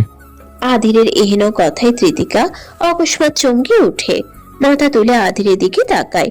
অমনি আধির অদ্ভুত ভাবে তির্যক হেসে তার মুখের কাছে মুখ এগিয়ে ফিসফিসিয়ে বলে, এই ঘাবড়ালে চলবে, কেবল তো শুরু। হাউটা আমার সম্পর্কে কিছুই জানেন না মিসেস স্থিতকরায়ণ চৌধুরী। তৃতিকা আধিরের হাব ভাবে কিঞ্চিত ঢোক গিলে আওড়ায়। কি বলতে চাইছেন আপনি? আধির পুনরায় বিস্তৃত হেসে বলে, অনেক কিছুই। আপাতত স্বাভাবিক হও, তোমার জন্য বাহিরে চমৎকার এক সারপ্রাইজ অপেক্ষা করছে। আধির আর তৃতিকার কথোপকথনের মাঝে এই রুমে হাফসা বেগম প্রবেশ করে। দুজনকে এহেন অবস্থায় দেখে তিনি নিমিষেই কেসে উঠল। কারোর উপস্থিতি টের পেতে আধির ও তৃতিকা নিজেদের তটস্থ করে স্বাভাবিক দূরত্ব বজায় রেখে বসে।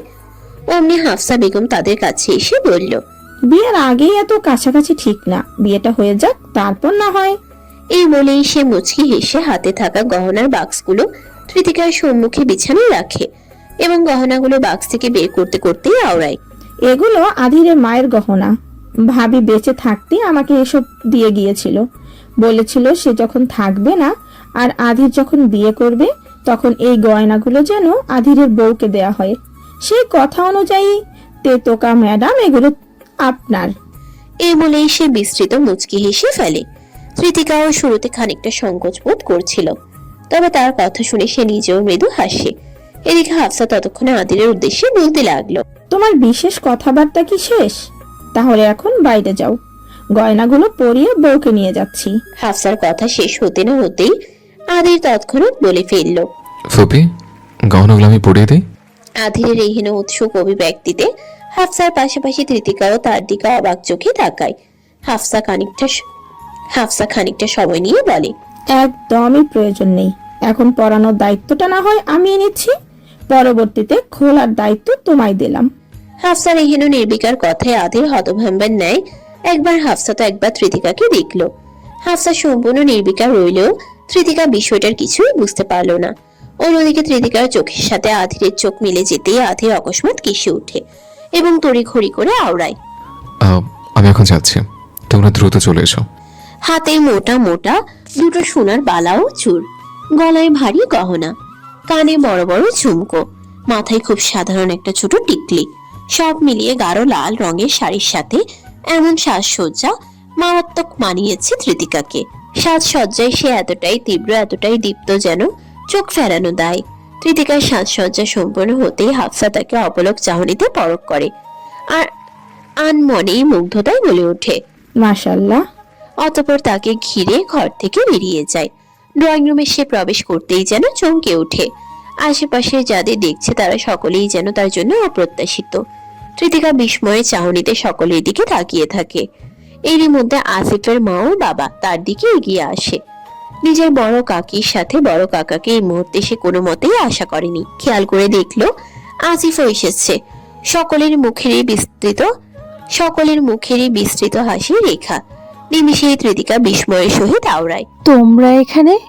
তার কথা শুনে আমিনা হেসে বলে, কেন রে, আমাদের ছাড়া বিয়ে সারতে চেয়েছিলি নাকি? আমিনার হাসি ঠাট্টায় তৃতিকা আর নিজেকে স্বাভাবিক রাখতে পারল না। অজান্তেই সে ঝাপটে তৃতিকাও তার বড় কাকাকে জড়িয়ে ধরল।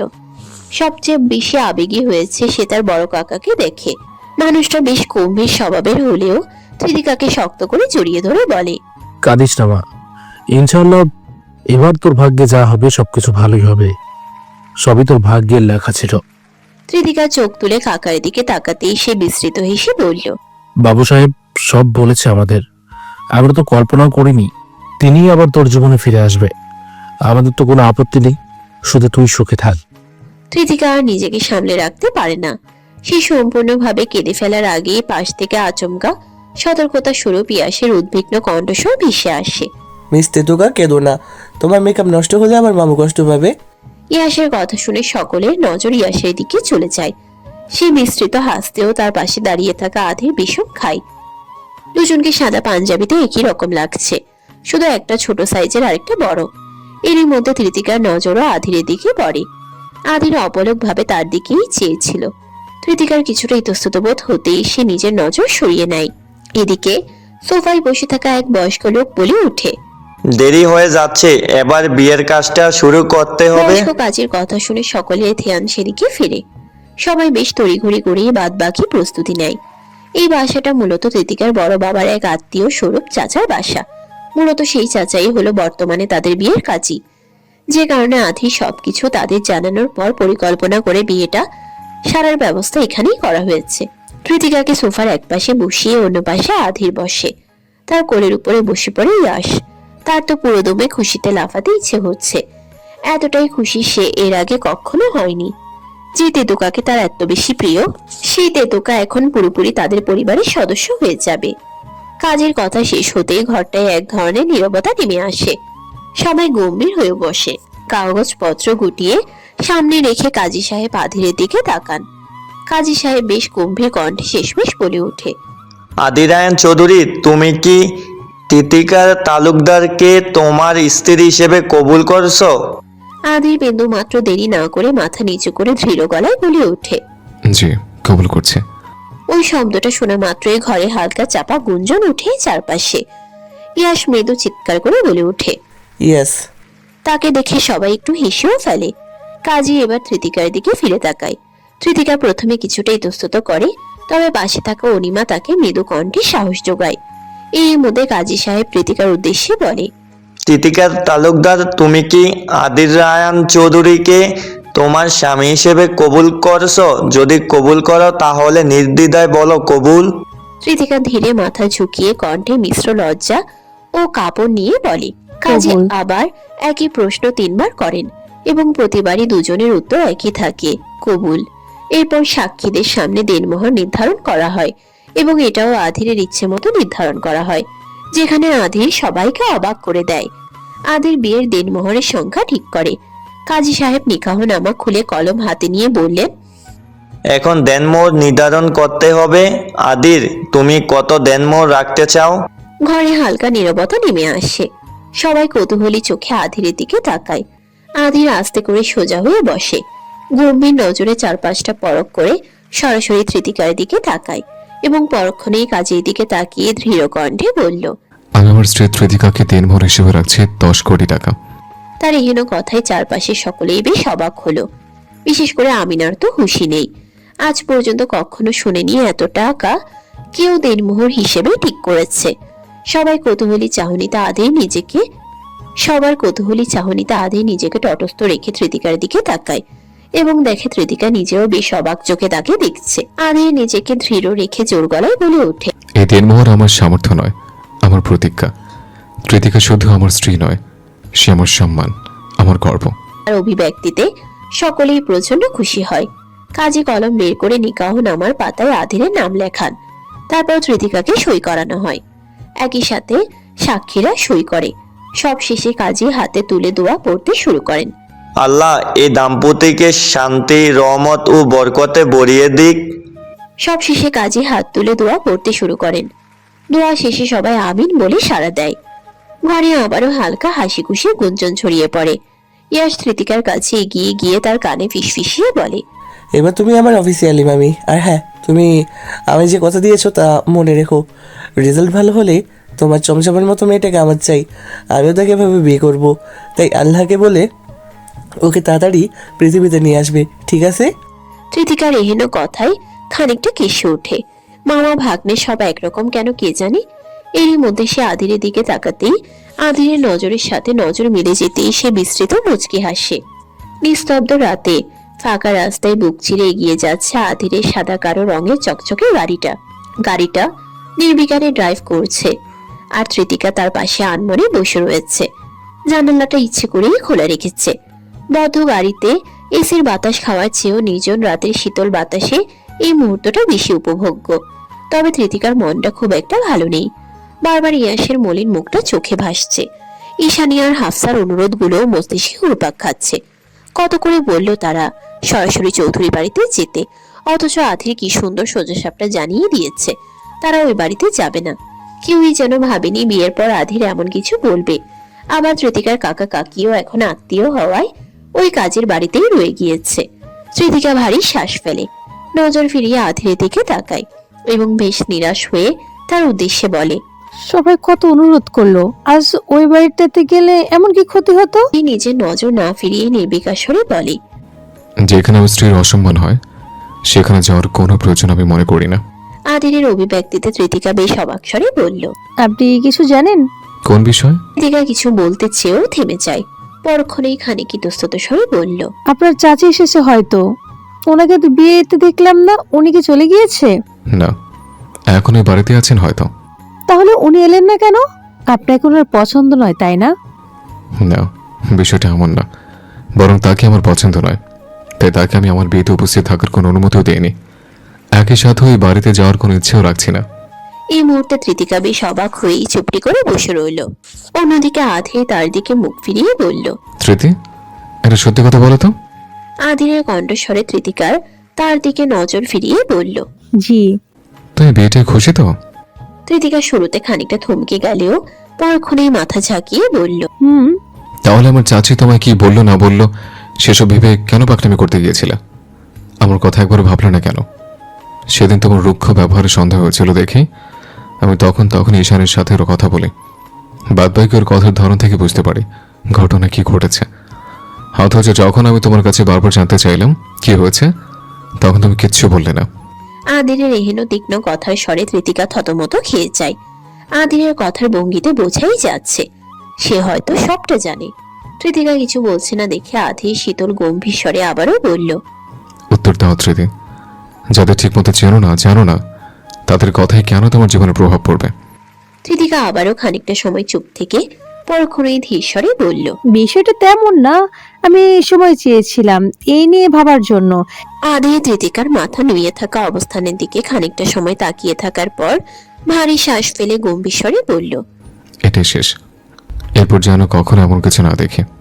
আমাকে যদি নিজের জীবনের ন্যূনতম কোনো অংশে জায়গা দিতে পারো, তবে অবশ্যই এসব বিষয়ে কোনো ডিসিশন নেওয়ার পূর্বে আমায় জানাবে।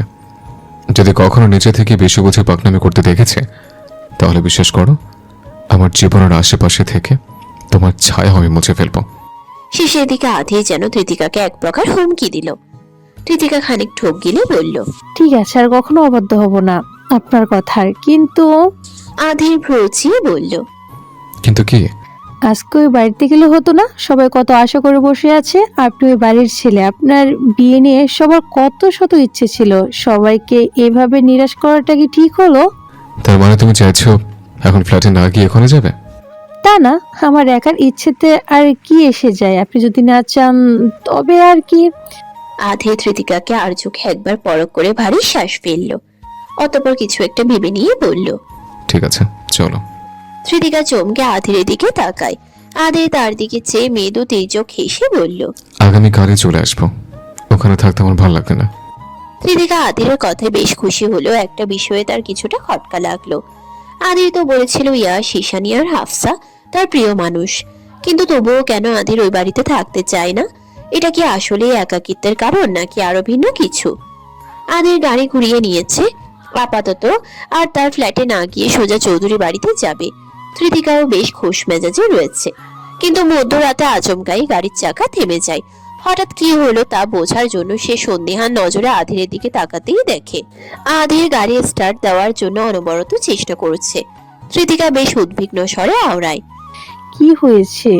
ঠিক বুঝতে পারছি না, ইঞ্জিনের প্রবলেম হচ্ছে হয়তো। আধির বেশ চিন্তিত ভঙ্গিতে গাড়ি হতে নেমে গাড়ি চেক দেয়। যা ভেবেছিল তাই, এটা আর এখন চলবে না, সোজা গ্যারেজে পাঠানো ছাড়া আর উপায় নেই। আধির তৃতিকার কাছে ফিরে এসে বাহির হতেই বলল, স্মৃতি বেরিয়ে এসো, এটা চলবে না। তার কথায় তৃতিকা বেশ অবাক হয়ে বলল, কি বলছেন এসব? এবার বাড়ি যাব কি করে? চিন্তা নেই, আমি আছি তো। আরেকটি পথ হাঁটতে চৌধুরী ম্যানশন, এটুকু কষ্ট করতে হবে। আদিরের কথার অর্থ বুঝতে পেরে তৃতিকা গাড়ি হতে নেমে পড়ে। এদিকে আদির কাউকে ফোন করে গাড়িটার ঠিকঠাক ব্যবস্থার জন্য। অতঃপর তৃতিকাকে সাথে নিয়েই তারা হাঁটতে হাঁটতে নির্জন রাস্তা পাড়ি দিতে লাগলো। তৃতিকা অবশ্য এত ভারী সারি গহনা সাজসজ্জায় হাঁটতে কিছুটা অসুবিধা হচ্ছিল, তবে নিজেকে সামলে নিয়ে সে আদিরের সাথে সমান তালে হাঁটার চেষ্টা করে। এরই মধ্যে তৃতিকা আশেপাশে আর চোখে তাকিয়ে দেখে আশেপাশে কেউই নেই, কেমন শুনশান নীরবতা বিরাজ করছে চারপাশে। অকস্মাৎ সে কিছুটা ঘাবড়ে আধিরের গা ঘেঁষে হাঁটতে লাগলো। আদির বিষয়টা টের পেতেই সে নির্বিকারে তৃতিকার হাতটা নিজের বাহুর প্যাচে আটকে দিয়ে বলল, শক্ত করে ধরো। আচমকা এহেন কথায় তৃতিকা কিছুটা চমকে উঠলেও পরক্ষণেই নিজেকে সামলে নিয়ে মৃদু হেসে ফেলে। আদিরের বাহুতে নিজের হাত পেঁচিয়ে আনমনে তার উদ্দেশ্যে আওড়ায়। আচ্ছা, একটা কথা বলি। এটা কেন? দোষটা বলো। কৃতিকা চোখ ছোট ছোট করে আদিরের হাসি মুখের দিকে তাকায়। পরক্ষণেই স্বাভাবিক হয়ে বলতে লাগলো, আপনি কি রাতে অনেক ব্যস্ত থাকেন? কেন বলো তো? না, এমনিতে জিজ্ঞেস করছি। এমনিতে তো রাত জাগার বাজে অভ্যাস আমার নেই, কিন্তু এখন ঘরে বউ ফিরছে, চাইলে তো আর রাত না জেগে উপায় নেই। মানে আমার এত বছর একাকিত্বের জীবনে এই প্রথম আমার বউ আমার কাছে সম্পূর্ণরূপে ফিরছে। বউর জন্য হলেও আমার যে রাত জাগতে হবে, তা না করে তো ভারী অন্যায় হয়ে যায়। আধিরের এহেন নির্বিকার অভিব্যক্তিতে তৃতিকা কপাল কুঁচকে বলল। আদিরের কথাবার্তার ধরন বুঝে তৃতিকা বিষম খায়। খারুসটা বজাত আছে বটে, নয়তো ঘুরিয়ে ফিরিয়ে কিসব একই কথা টেনে আনে। ইদানিং এর হাব ভাবেও বেশ পরিবর্তন দেখা যাচ্ছে। তৃতিকা আর কথা না পেছিয়ে বলল, যদি সময় হয় তবে প্রতি রাতে আমার সাথে রাস্তায় হাঁটতে বের হবেন। তৃতিকার কথায় আধির তার দিকে পৌঁছিয়ে বলল। সত্যি এমনটা চাও? তৃতিকা মাথা ঝাঁকিয়ে বলল। আদির বিস্তৃত হেসে বলে, তবে তাই হোক। প্রতি রাতে ব্যস্ততা শেষে খাবার খেয়ে বাসা থেকে বেরিয়ে পড়বো, অতঃপর গন্তব্যহীন পথ ধরে এগিয়ে যাবো দূর অজানায়। আধিরের এহেন অভিব্যক্তিতে তৃতিকা বেশ খুশি হলো। সে প্রশান্তিতে শীতল বাতাসে দীর্ঘশ্বাস ফেলল। পুনরায় দুজনের মাঝে খানিকটা সময়ের জন্য নীরবতা জমে। কিন্তু তৃতিকার হাঁটতে বেশ অসুবিধা হচ্ছে। আদির তার অস্বস্তি বোধ টের পেয়ে আচমকাই এক কাজ করে বসে। তৃতিকাকে চমকে দিয়ে সে অকস্মাৎ তৃতিকাকে পাঁচ কোলে তুলে। তৃতিকা বিস্ময়ে তার দিকে তাকাতেই সে নির্বিকারে বলল, শক্ত করে ধরো, নয়তো ফেলে দেব। নিমিষেই তৃতিকা কিঞ্চিত ঢোক গিলে দু হাতে আধিরের গলা পেঁচিয়ে ধরে। তার মাথা গিয়ে ঠেকে আধিরের বিস্তৃত বুকের বাঁ পাশে। এরই মধ্যে তৃতিকা এক অদ্ভুত বিষয় খেয়াল করল। আধি নির্বিকারে তাকে কোলে নিয়ে হেঁটে চলেছে, তার সম্পূর্ণ চাহনি সম্মুখের পথে। চোয়াল শক্ত দৃঢ় ভাবভঙ্গি, অথচ বুকের কাছে তার মাথা ঠেকেছে বিধায় তৃতিকা স্পষ্টভাবে আধিরের তীব্র গতি সম্পন্ন হৃদস্পন্দন টের পেল এবং সঙ্গে সঙ্গে আদিরের মুখের দিকে তাকিয়ে দেখে সে একদমই স্বাভাবিক। নিমিষেই তৃতিকা তাচ্ছিল্যের সহিত মনে মনে আওড়ায়, ইনি শুধু খারস না, আস্ত একটা গিরগিটি। কত ভালো অভিনয় করে রে বাবা। চৌধুরী বাড়িতে বেশ নীরবতা বিরাজ করেছে। এত রাতেও কেউ ঘুমায়নি। সবাই বেশ হতাশাগ্রস্ত হয়েই রাত জাগছে। ইয়াসও ঘুমোতে পারেনি। কত শত ভাবনা ছিল তার। বিয়ের পর আদির মামু আর তার তেতুকা মামি এখন থেকে তাদের সাথেই থাকবে, অথচ এমন কিছুই হলো না। এদিকে আফসানা বেশ কড়া কড়া কথা শোনাচ্ছে সকলকে। এবারে ছেলের বিয়ে হলো, অথচ তাকে সেখানে যাওয়ার অনুমতি দেওয়া হলো না। এত বড় অপমানজনক কাজ আধি কি করে করলো? তার তো এক্ষুনি তৃতিকাকে নিয়ে কত শত চিন্তা জমেছে।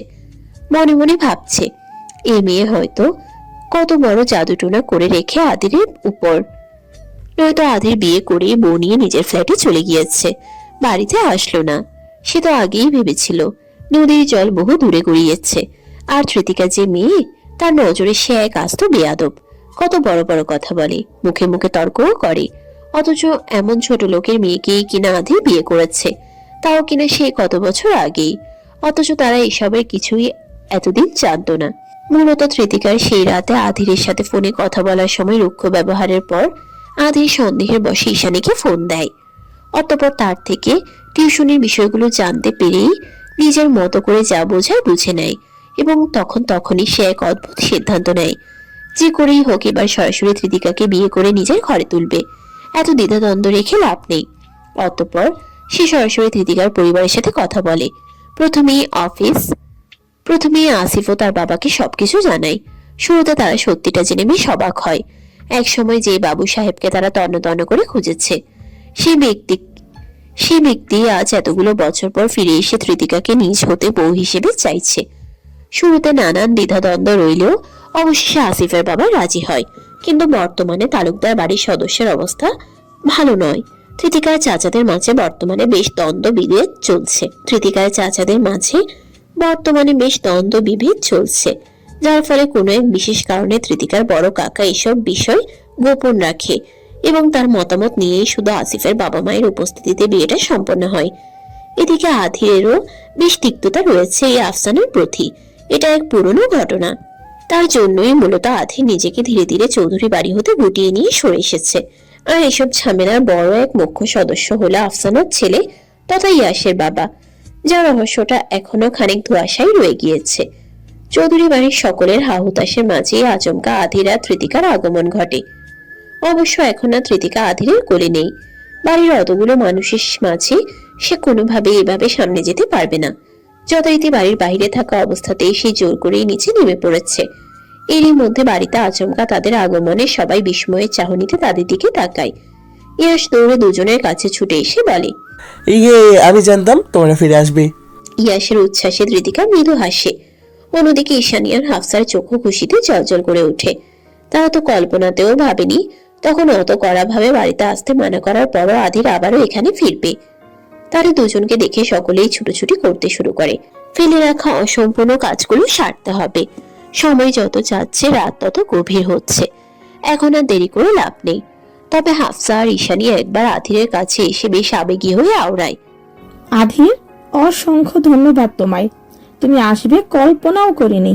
অনেক অনেক শুক্রিয়া। তোমরা ভেতরে যাও, সবকিছু ব্যবস্থা করাই আছে। হাফসার কথায় আধির স্বাভাবিক ভঙ্গিতে বলল, স্মৃতি আসতে চেয়েছে তাই আসা, নয়তো যাই হোক কাল আবার চলে যাব। আধিরের কথায় হাফসা ভারী শ্বাস ফেলে। তবে তৃতিকার দিকে তাকিয়ে মৃদু হাসে। পাশ থেকে ঈশানী তৃতিকার উদ্দেশ্যে বলল, থ্যাংক ইউ তৃতিকা, তোমার জন্য হলেও আমার ভাইটার মাথায় একটু সুবুদ্ধি হোক। তৃতিকা আর কিছু না বলে আধিরের দিকে আর চোখে তাকিয়ে মৃদু হাসে। অন্যদিকে আধিরের নজর পড়েছে ততক্ষণে দূরে দাঁড়িয়ে থাকা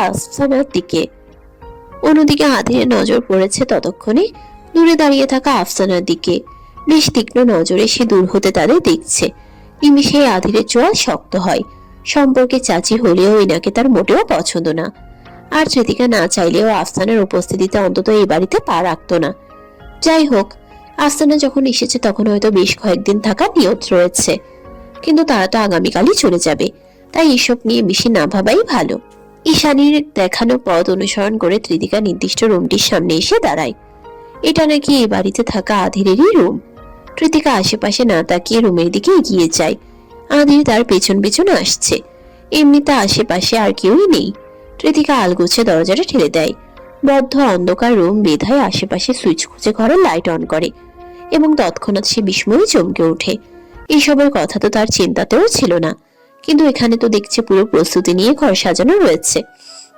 শুধু বিছানা নয়, পুরো রুম জুড়ে গোলাপ আর বেলি ফুলের ছড়াছড়ি। তাজা ফুলের সুগন্ধিতে চারপাশ মম করছে। বিছানার মাঝে ফুল দিয়ে লেখা মিস্টার খারুস ও মিস তেতকার বাসরাত। এসব দেখেই মাথাটা ঘুরে গেল তৃতিকার। সেরেছে, এর চেয়ে ফ্ল্যাটে থাকলেই কাজ হতো। আধিরের কথাবার্তায় এইটুকু তো বুঝেছিল, ওখানে এসবের কিছুই ছিল না। অবশ্য কে করতো এসব? তৃতিকার দরজার কাছেই দাঁড়িয়ে এত সব ভাবনা চিন্তায় ডুবেছে বিধায় আধির রুমে প্রবেশ করে কিঞ্চিত কপাল কুচকে ফেলল। আলগোছে দরজাটা লাগিয়ে লক করতেই তৃতিকা সেই শব্দে চমকে তৎক্ষণাৎ পেছনে ফিরে তাকায়। আধিরকে দরজায় হেলান দিয়ে খানিকটা কাত হয়ে দাঁড়িয়ে বুকে হাত গুছে তার দিকে অদ্ভুত তীক্ষ্ণ চাহনিতে তাকিয়ে থাকতে দেখে তৃতিকা কিঞ্চিত কেঁপে ওঠে। অন্যদিকে তৃতিকার এহেন ভাব গতিকে আধির কপাল কুচকে ভ্রুচিয়ে বলে, কি হয়েছে, কোনো সমস্যা? তৃতিকা কিছুটা ইতস্তত ভঙ্গিতে বলে, এসব কি? কি মনে হয়? বইটা করবেন না। করছি না তো। আপনি তো আগে এসব কিছু বলেননি। তৃতিকার এহেন কথায় আধির মৃদু তেজক হেসে বলল, তুমি না আমার পাকনি বউ, এসবই কি আবার বলতে হয়? আধিরের ভাব ভঙ্গিতে তৃতিকা কিঞ্চিত ঢোক গেলে আর চোখে ইতস্তত ভঙ্গিতে চারপাশটা দেখতে থাকে। এরই মধ্যে আধির স্বাভাবিক হয়ে তার উদ্দেশ্যে আওড়ায়, আরে পাগলি, যাও গিয়ে ফ্রেশ হয়ে আসো। আধির মজা করছে ভেবে তৃতিকা নিজেকে তটস্থ করে। ওয়াশরুমে যাওয়ার আগে গহনাগুলো খুলে রাখা দরকার। সে আর দেরি না করে ড্রেসিং টেবিলের সামনে গিয়ে দাঁড়ায়। তড়িঘড়ি করে গহনাগুলো খোলার চেষ্টা করে, কারণ তার নজর সে আয়নার মাঝে প্রতিফলিত হওয়া আধিরের অদ্ভুত অবয়বের দিকেই পড়ে আছে। সে আর চোখে আধিরকে দেখছে আর তার চোখে চোখ পড়ে যাওয়ায় ঘাবড়ে যাচ্ছে। এরই মধ্যে আধির আচমকা তার দিকে অগ্রসর হলো। হঠাৎ আধিরকে নিজের কাছে আসতে দেখে তৃতিকা অস্থির হয়ে ওঠে। সে ঘুরে কিছু বলতে নিবে তার পূর্বেই আধির তার পিঠ ঘেঁষে দাঁড়িয়ে পড়ে। অতঃপর তৃতিকার কাঁধের উপর নিজের দুহাত রেখে তাকে আশ্বস্ত করে আয়নায় দৃষ্টিতে দৃষ্টি মিলিয়ে বলল, শান্ত হও, তুমি শুধু শুধু পাকনামি করছো। আমি কিছুই করবো না, ভয় পেও না। চুপচাপ ফ্রেশ হয়ে এসে ঘুমিয়ে পড়ো। আদিরের এহেন কথায় তৃতিকা অকস্মাৎ শান্ত হয়ে যায়। আদিরের কথা মতো ড্রেসিং এর সামনে টুলে চুপটি করে বসে পড়ে। অতঃপর নিজের গলার গহনাগুলো খোলার জন্য হাত বাড়ালে আদির নিজে হতেই বলল, রাখো, আমি সাহায্য করছি। এই বলেই সে একে একে তৃতিকার মাথার লাল রঙের ঘোমটাটা খুলে ফেলে। অতঃপর গহনাগুলো ধীরে ধীরে খুলে ড্রেসিং টেবিলের এক পাশে রেখে দেয়। হাতের চুড়িগুলো নিজ হতেই ধীরে স্থিরে খুলে দেয়।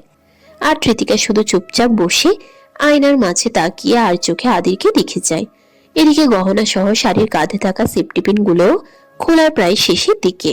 আচমকা তৃতিকা তার উদ্দেশ্যে বলল, আচ্ছা শুনুন, আদিরে নিজের মতো কাজের মনোযোগে থাকা অবস্থাতেই গম্ভীর্যের সহিত আওড়ায়, বলো। আপনি বিছানায় থাকবেন আর আমি সোফায়। তৃতিকার এহেন কথা শুনে আদিরের হাত থেমে যায়। সে কপাল কুঁচকে তৃতিকার উদ্দেশ্যে নির্বিকারে বলে, কখনোই না। তৃতিকা অবাক স্বরে পেছনে ফিরে সরাসরি দাঁড়িয়ে গিয়ে ভীতু স্বরে বলল, মানে?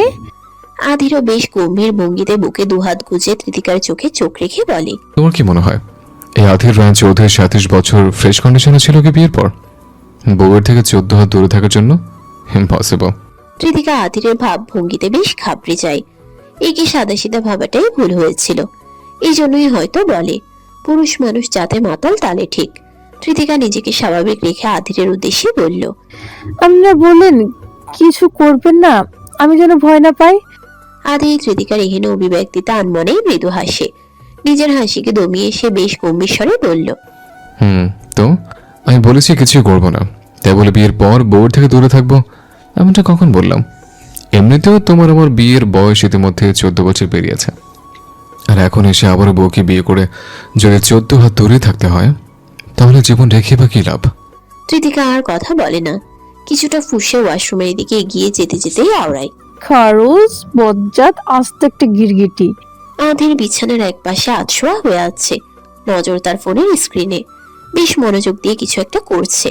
পরনে তার সেই পাঞ্জাবি আলাদা করে আর জামা চেঞ্জ করা হয়নি। অন্যদিকে তৃতিকার ক্ষেত্রেও তাই। ফ্রেশ হয়ে এসেই আদিরের পাশে চুপটি করে বিছানায় শুয়ে পড়েছে। শাড়িও যেমন আর খোলা হয়নি, তেমনি চারপাশ কিংবা পিঠের নিচে পড়ে থাকা ফুলের পাপড়িগুলো সরানো হয়নি। ফুলের সুগন্ধি মনোরম হলেও তৃতিকার অদ্ভুত এক কারণে বেশ অস্বস্তি হচ্ছে। যদিও তাদের দুজনের মাঝে বেশ খানিকটা দূরত্ব, কিন্তু তৃতিকার সবটা স্বাভাবিক লাগছে না। বর্তমানে হতে থাকা অনুভূতি একদমই নতুন। সে না চাইতেও বারংবার আর চোখে আদিরকে দেখছে, অথচ আদির তার দিকে একবারের জন্যও ফিরে তাকাচ্ছে না। এতে তৃতিকা কখনো আদিরের প্রতি বিরক্ত হলো, তো কখনো নিজের চিন্তা ভাবনার প্রতি। এরই মধ্যে তার নড়চড় টের পেয়ে আওড়ায়। কি হলো, ঘুমাচ্ছ না কেন? এরই মধ্যে আদির তার নড়চড় টের পেয়ে আওড়ায়। তৃতিকা নজর ফিরিয়ে তার দিকে তাকায়। কিছু না বলে বেশ বিরক্তি নিয়ে চুপচাপ হয়ে থাকে। আদির ব্রুচিয়ে তাকে পরখ করে বলল, শাড়িতে অসুবিধা হলে চেঞ্জ করে ফেলো, এখানে হয়তো এক্সট্রা জামা কাপড় রেখে গিয়েছে। আদিরের অভিব্যক্তিতে তৃতিকা আর কিছুই বলল না। মুখ গম্ভীর করে আদির হতে সম্পূর্ণ উল্টো মুখ হয়ে ঘুরে গুটিসুটি হয়ে শুয়ে পড়ে। আদিরের অভিব্যক্তিতে তৃতিকা আর কিছুই বলল না। মুখ গম্ভীর করে আদির হতে সম্পূর্ণ উল্টো মুখ হয়ে ঘুরে গুটিসুটি হয়ে শুয়ে পড়ে। বিছানার পাশে শুধু টেবিল ল্যাম্পটা জ্বলছে, এছাড়া সম্পূর্ণ ঘর অন্ধকার। তৃতিকা তার দিকে আনমনে চেয়ে রইল এবং হারিয়ে গেল নিজের ভাবনায়। পিছন ফিরে আদিরকে আর একবারও দেখার প্রয়োজনও মনে করল না। এরই মধ্যে আদিরও ফোনটা রেখে ঠিকঠাক হয়ে শুয়ে পড়ে। তবে কিছুক্ষণের মাঝেই তার কার্যক্রমে তৃতিকা চমকে ওঠে। হঠাৎ সে টের পায় তার পিঠটা কারো শক্তপোক্ত বলিষ্ঠ বক্ষদেশের সাথে লেগে গিয়েছে। একই সাথে এক বলিষ্ঠ হাত এসে তার গলার নিচে বেয়ে বালিশের পরিবর্তে গালের পাশে ঠেকেছে। নিমিষেই তৃতিকা বিস্ময়ে নড়চড় করতে নেবে, তার পূর্বে আধিরের আরেক হাত গিয়ে তার কোমরের পাশে ঠেকে। নিমিষেই তৃতিকা আধিরের মাঝে আবদ্ধ হয়ে যায়। সে কিঞ্চিত ঢোক গিলে তৎক্ষণাৎ ঘুরে আধিরের দিকে ফিরে তাকায়। দুজনের দূরত্ব এতই ক্ষীণ হয়ে এসেছে যে একে অপরের নিঃশ্বাস মুখে আশ্রে পড়ছে। তৃতিকার হৃদস্পন্দনের গতি তীব্রভাবে বেড়ে গিয়েছে। সে আধিরের চোখে চোখ মিলিয়ে কাঁপা কাঁপা অধরে কিছু বলার জন্য উদ্বিগ্ন হতেই আদির তাকে কোনো সুযোগ না দিয়ে শীতল গম্ভীর স্বরে চাতকের ন্যায় আওড়ায়, তেতকা, আজ রাতটা আমার তোমাকে চাই। নিমিষেই তৃতিকার শ্বাস প্রশ্বাস যেন থমকে যায়। সে কি বলবে নিজেও জানে না। এরই মধ্যে আদির তার পাশে দুই হাত ঠেকিয়ে সোজা তার উপরে চড়ে। দুজনের উষ্ণ শরীরের তাপ একে অপরের সহিত মিশে গিয়েছে। কৃতিকা আরো বেশি ঘাবড়ে যায়। অনবরত চোখ পিটপিট করে আধিরকে ভীতু চাহনিতে দেখে, তবে আধির পুনরায় নির্বিকারে আওড়ায়। তুমি না চাইলে কিছুই হবে না, সত্যি বলছি। কৃতিকা এবারও নিশ্চুপ।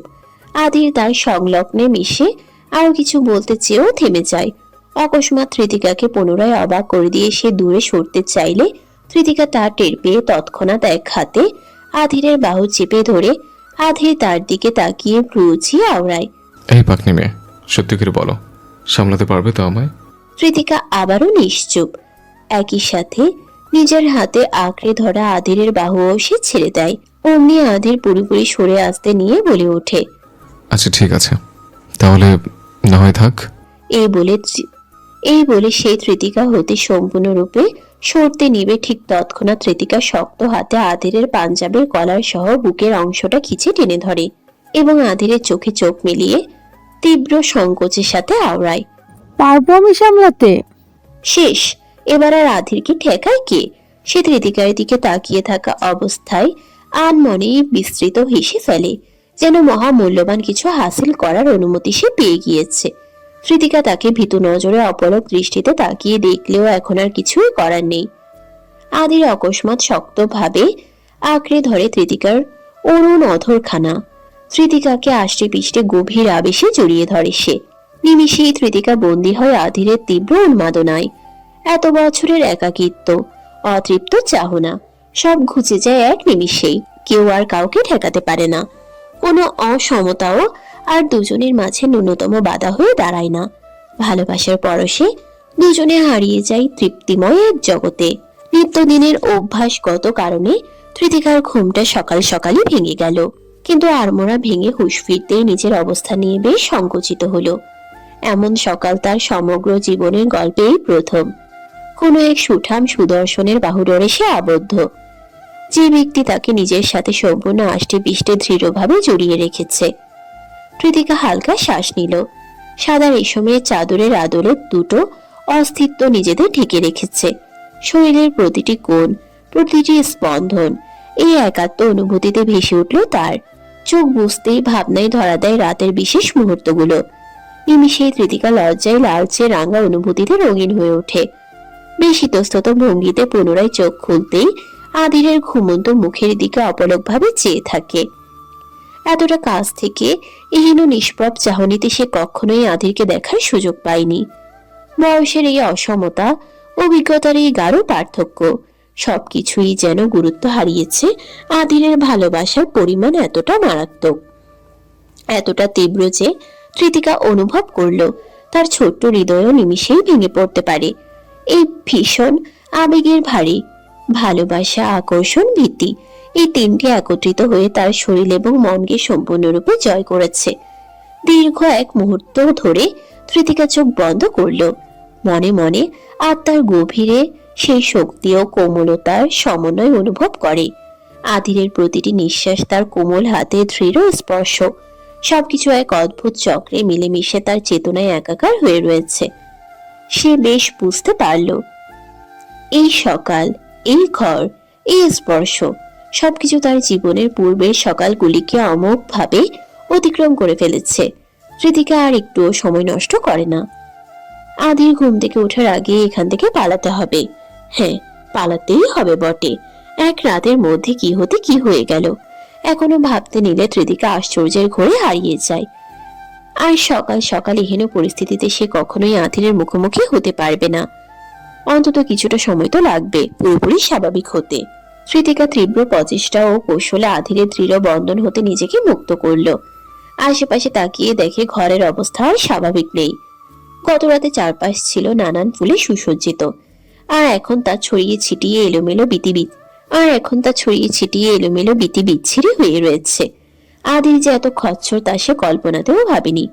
পুরুষ মানুষের বাহ্যিক আচরণে তাকে পুরোপুরি মহাপুরুষ ভেবে বিশ্বাস করাটা যে পৃথিবীর সবচেয়ে বড় গাধামি, তা সে এক রাতেই হাড়ে হাড়ে টের পেয়েছে। কৃতিকা পুনরায় ভারী শ্বাস ফেলে। ঘরের সাথে সাথে সে নিজেও আর স্বাভাবিক নেই। গায়ের তীব্র ব্যথায় তার জান পাখি উড়ে যাওয়ার উপক্রম। এতক্ষণ যা টের না পেলেও এখন তা ঠিকই বুঝতে পারছে। সে এক পলক ঘুমন্ত আধিরের দিকে তাকিয়ে কপাল কুঁচকে বিরক্তির ভঙ্গিতে আওড়ায়। ইন্টারন্যাশনাল গিরগিটি। বিছানার পাশেই মেঝেতে পড়ে রয়েছে তার গাঢ় লাল রঙের শাড়িটা। কৃতিকা দ্রুত হাতে সেটা তুলে নিয়ে নিজেকে কোনো মতে পেঁচিয়ে সোজা ওয়াশরুমে চলে যায়। হালকা গোলাপি ও সাদা রঙের মিশেলে বেশ ভারী ও নতুন চকচকে শাড়ি পরে মাথায় বড়সড় লম্বা একটা ঘোমটা দিয়ে কৃতিকা কক্ষে বাহিরে এলো। এত সকালে বাড়ির সকলে উঠেছে কিনা সন্দেহ, কিন্তু সে ওই রুমে আর বেশিক্ষণ থাকতেও পারবে না, কেননা সে গোসল সারতে না সারতেই আধির ঘুম থেকে উঠে গিয়েছে। যা সে লক্ষ্য না করে রুমের বাহিরে আসতে নিলেই পেছন হতে আচমকা আধির বেশ গম্ভীর স্বরে বলে ওঠে, আমাকে একা ফেলে কোথায় পালাচ্ছ? ঘুম জড়ানো কণ্ঠস্বরে কৃতিকা এক মুহূর্তের জন্য চমকে উঠল। সে দ্রুত মাথার ঘোমটাটা বড় করে টেনে নেয়, কেননা গায়ের গলার আর ঠোঁটের যাতা অবস্থা, তাতে এই হাল নিয়ে আর স্বাভাবিকভাবে ঘোরাফেরা করতে পারবে না সে। কৃতিকা বেশ ইতস্তত ভঙ্গিতে আধিরের উদ্দেশ্যে বলল, পালাবো কেন, মিশে যাচ্ছি। তোমার নিচে যেতে কেউ বলেছে? কৃতিকা সত্যি বলতে চেয়েও আর বলল না, খানিকটা মিথ্যে সাজিয়ে আওড়ায়। হ্যাঁ মানে হাফসা ফুপি। বিছানায় বসে কপাল কুঁচকে থাকা আধির খানিকটা সময় নিয়ে ভেবেচিন্তে বলল, ঠিক আছে, যাও, তবে আসার সময় আমার জন্য ব্ল্যাক কফি এনো।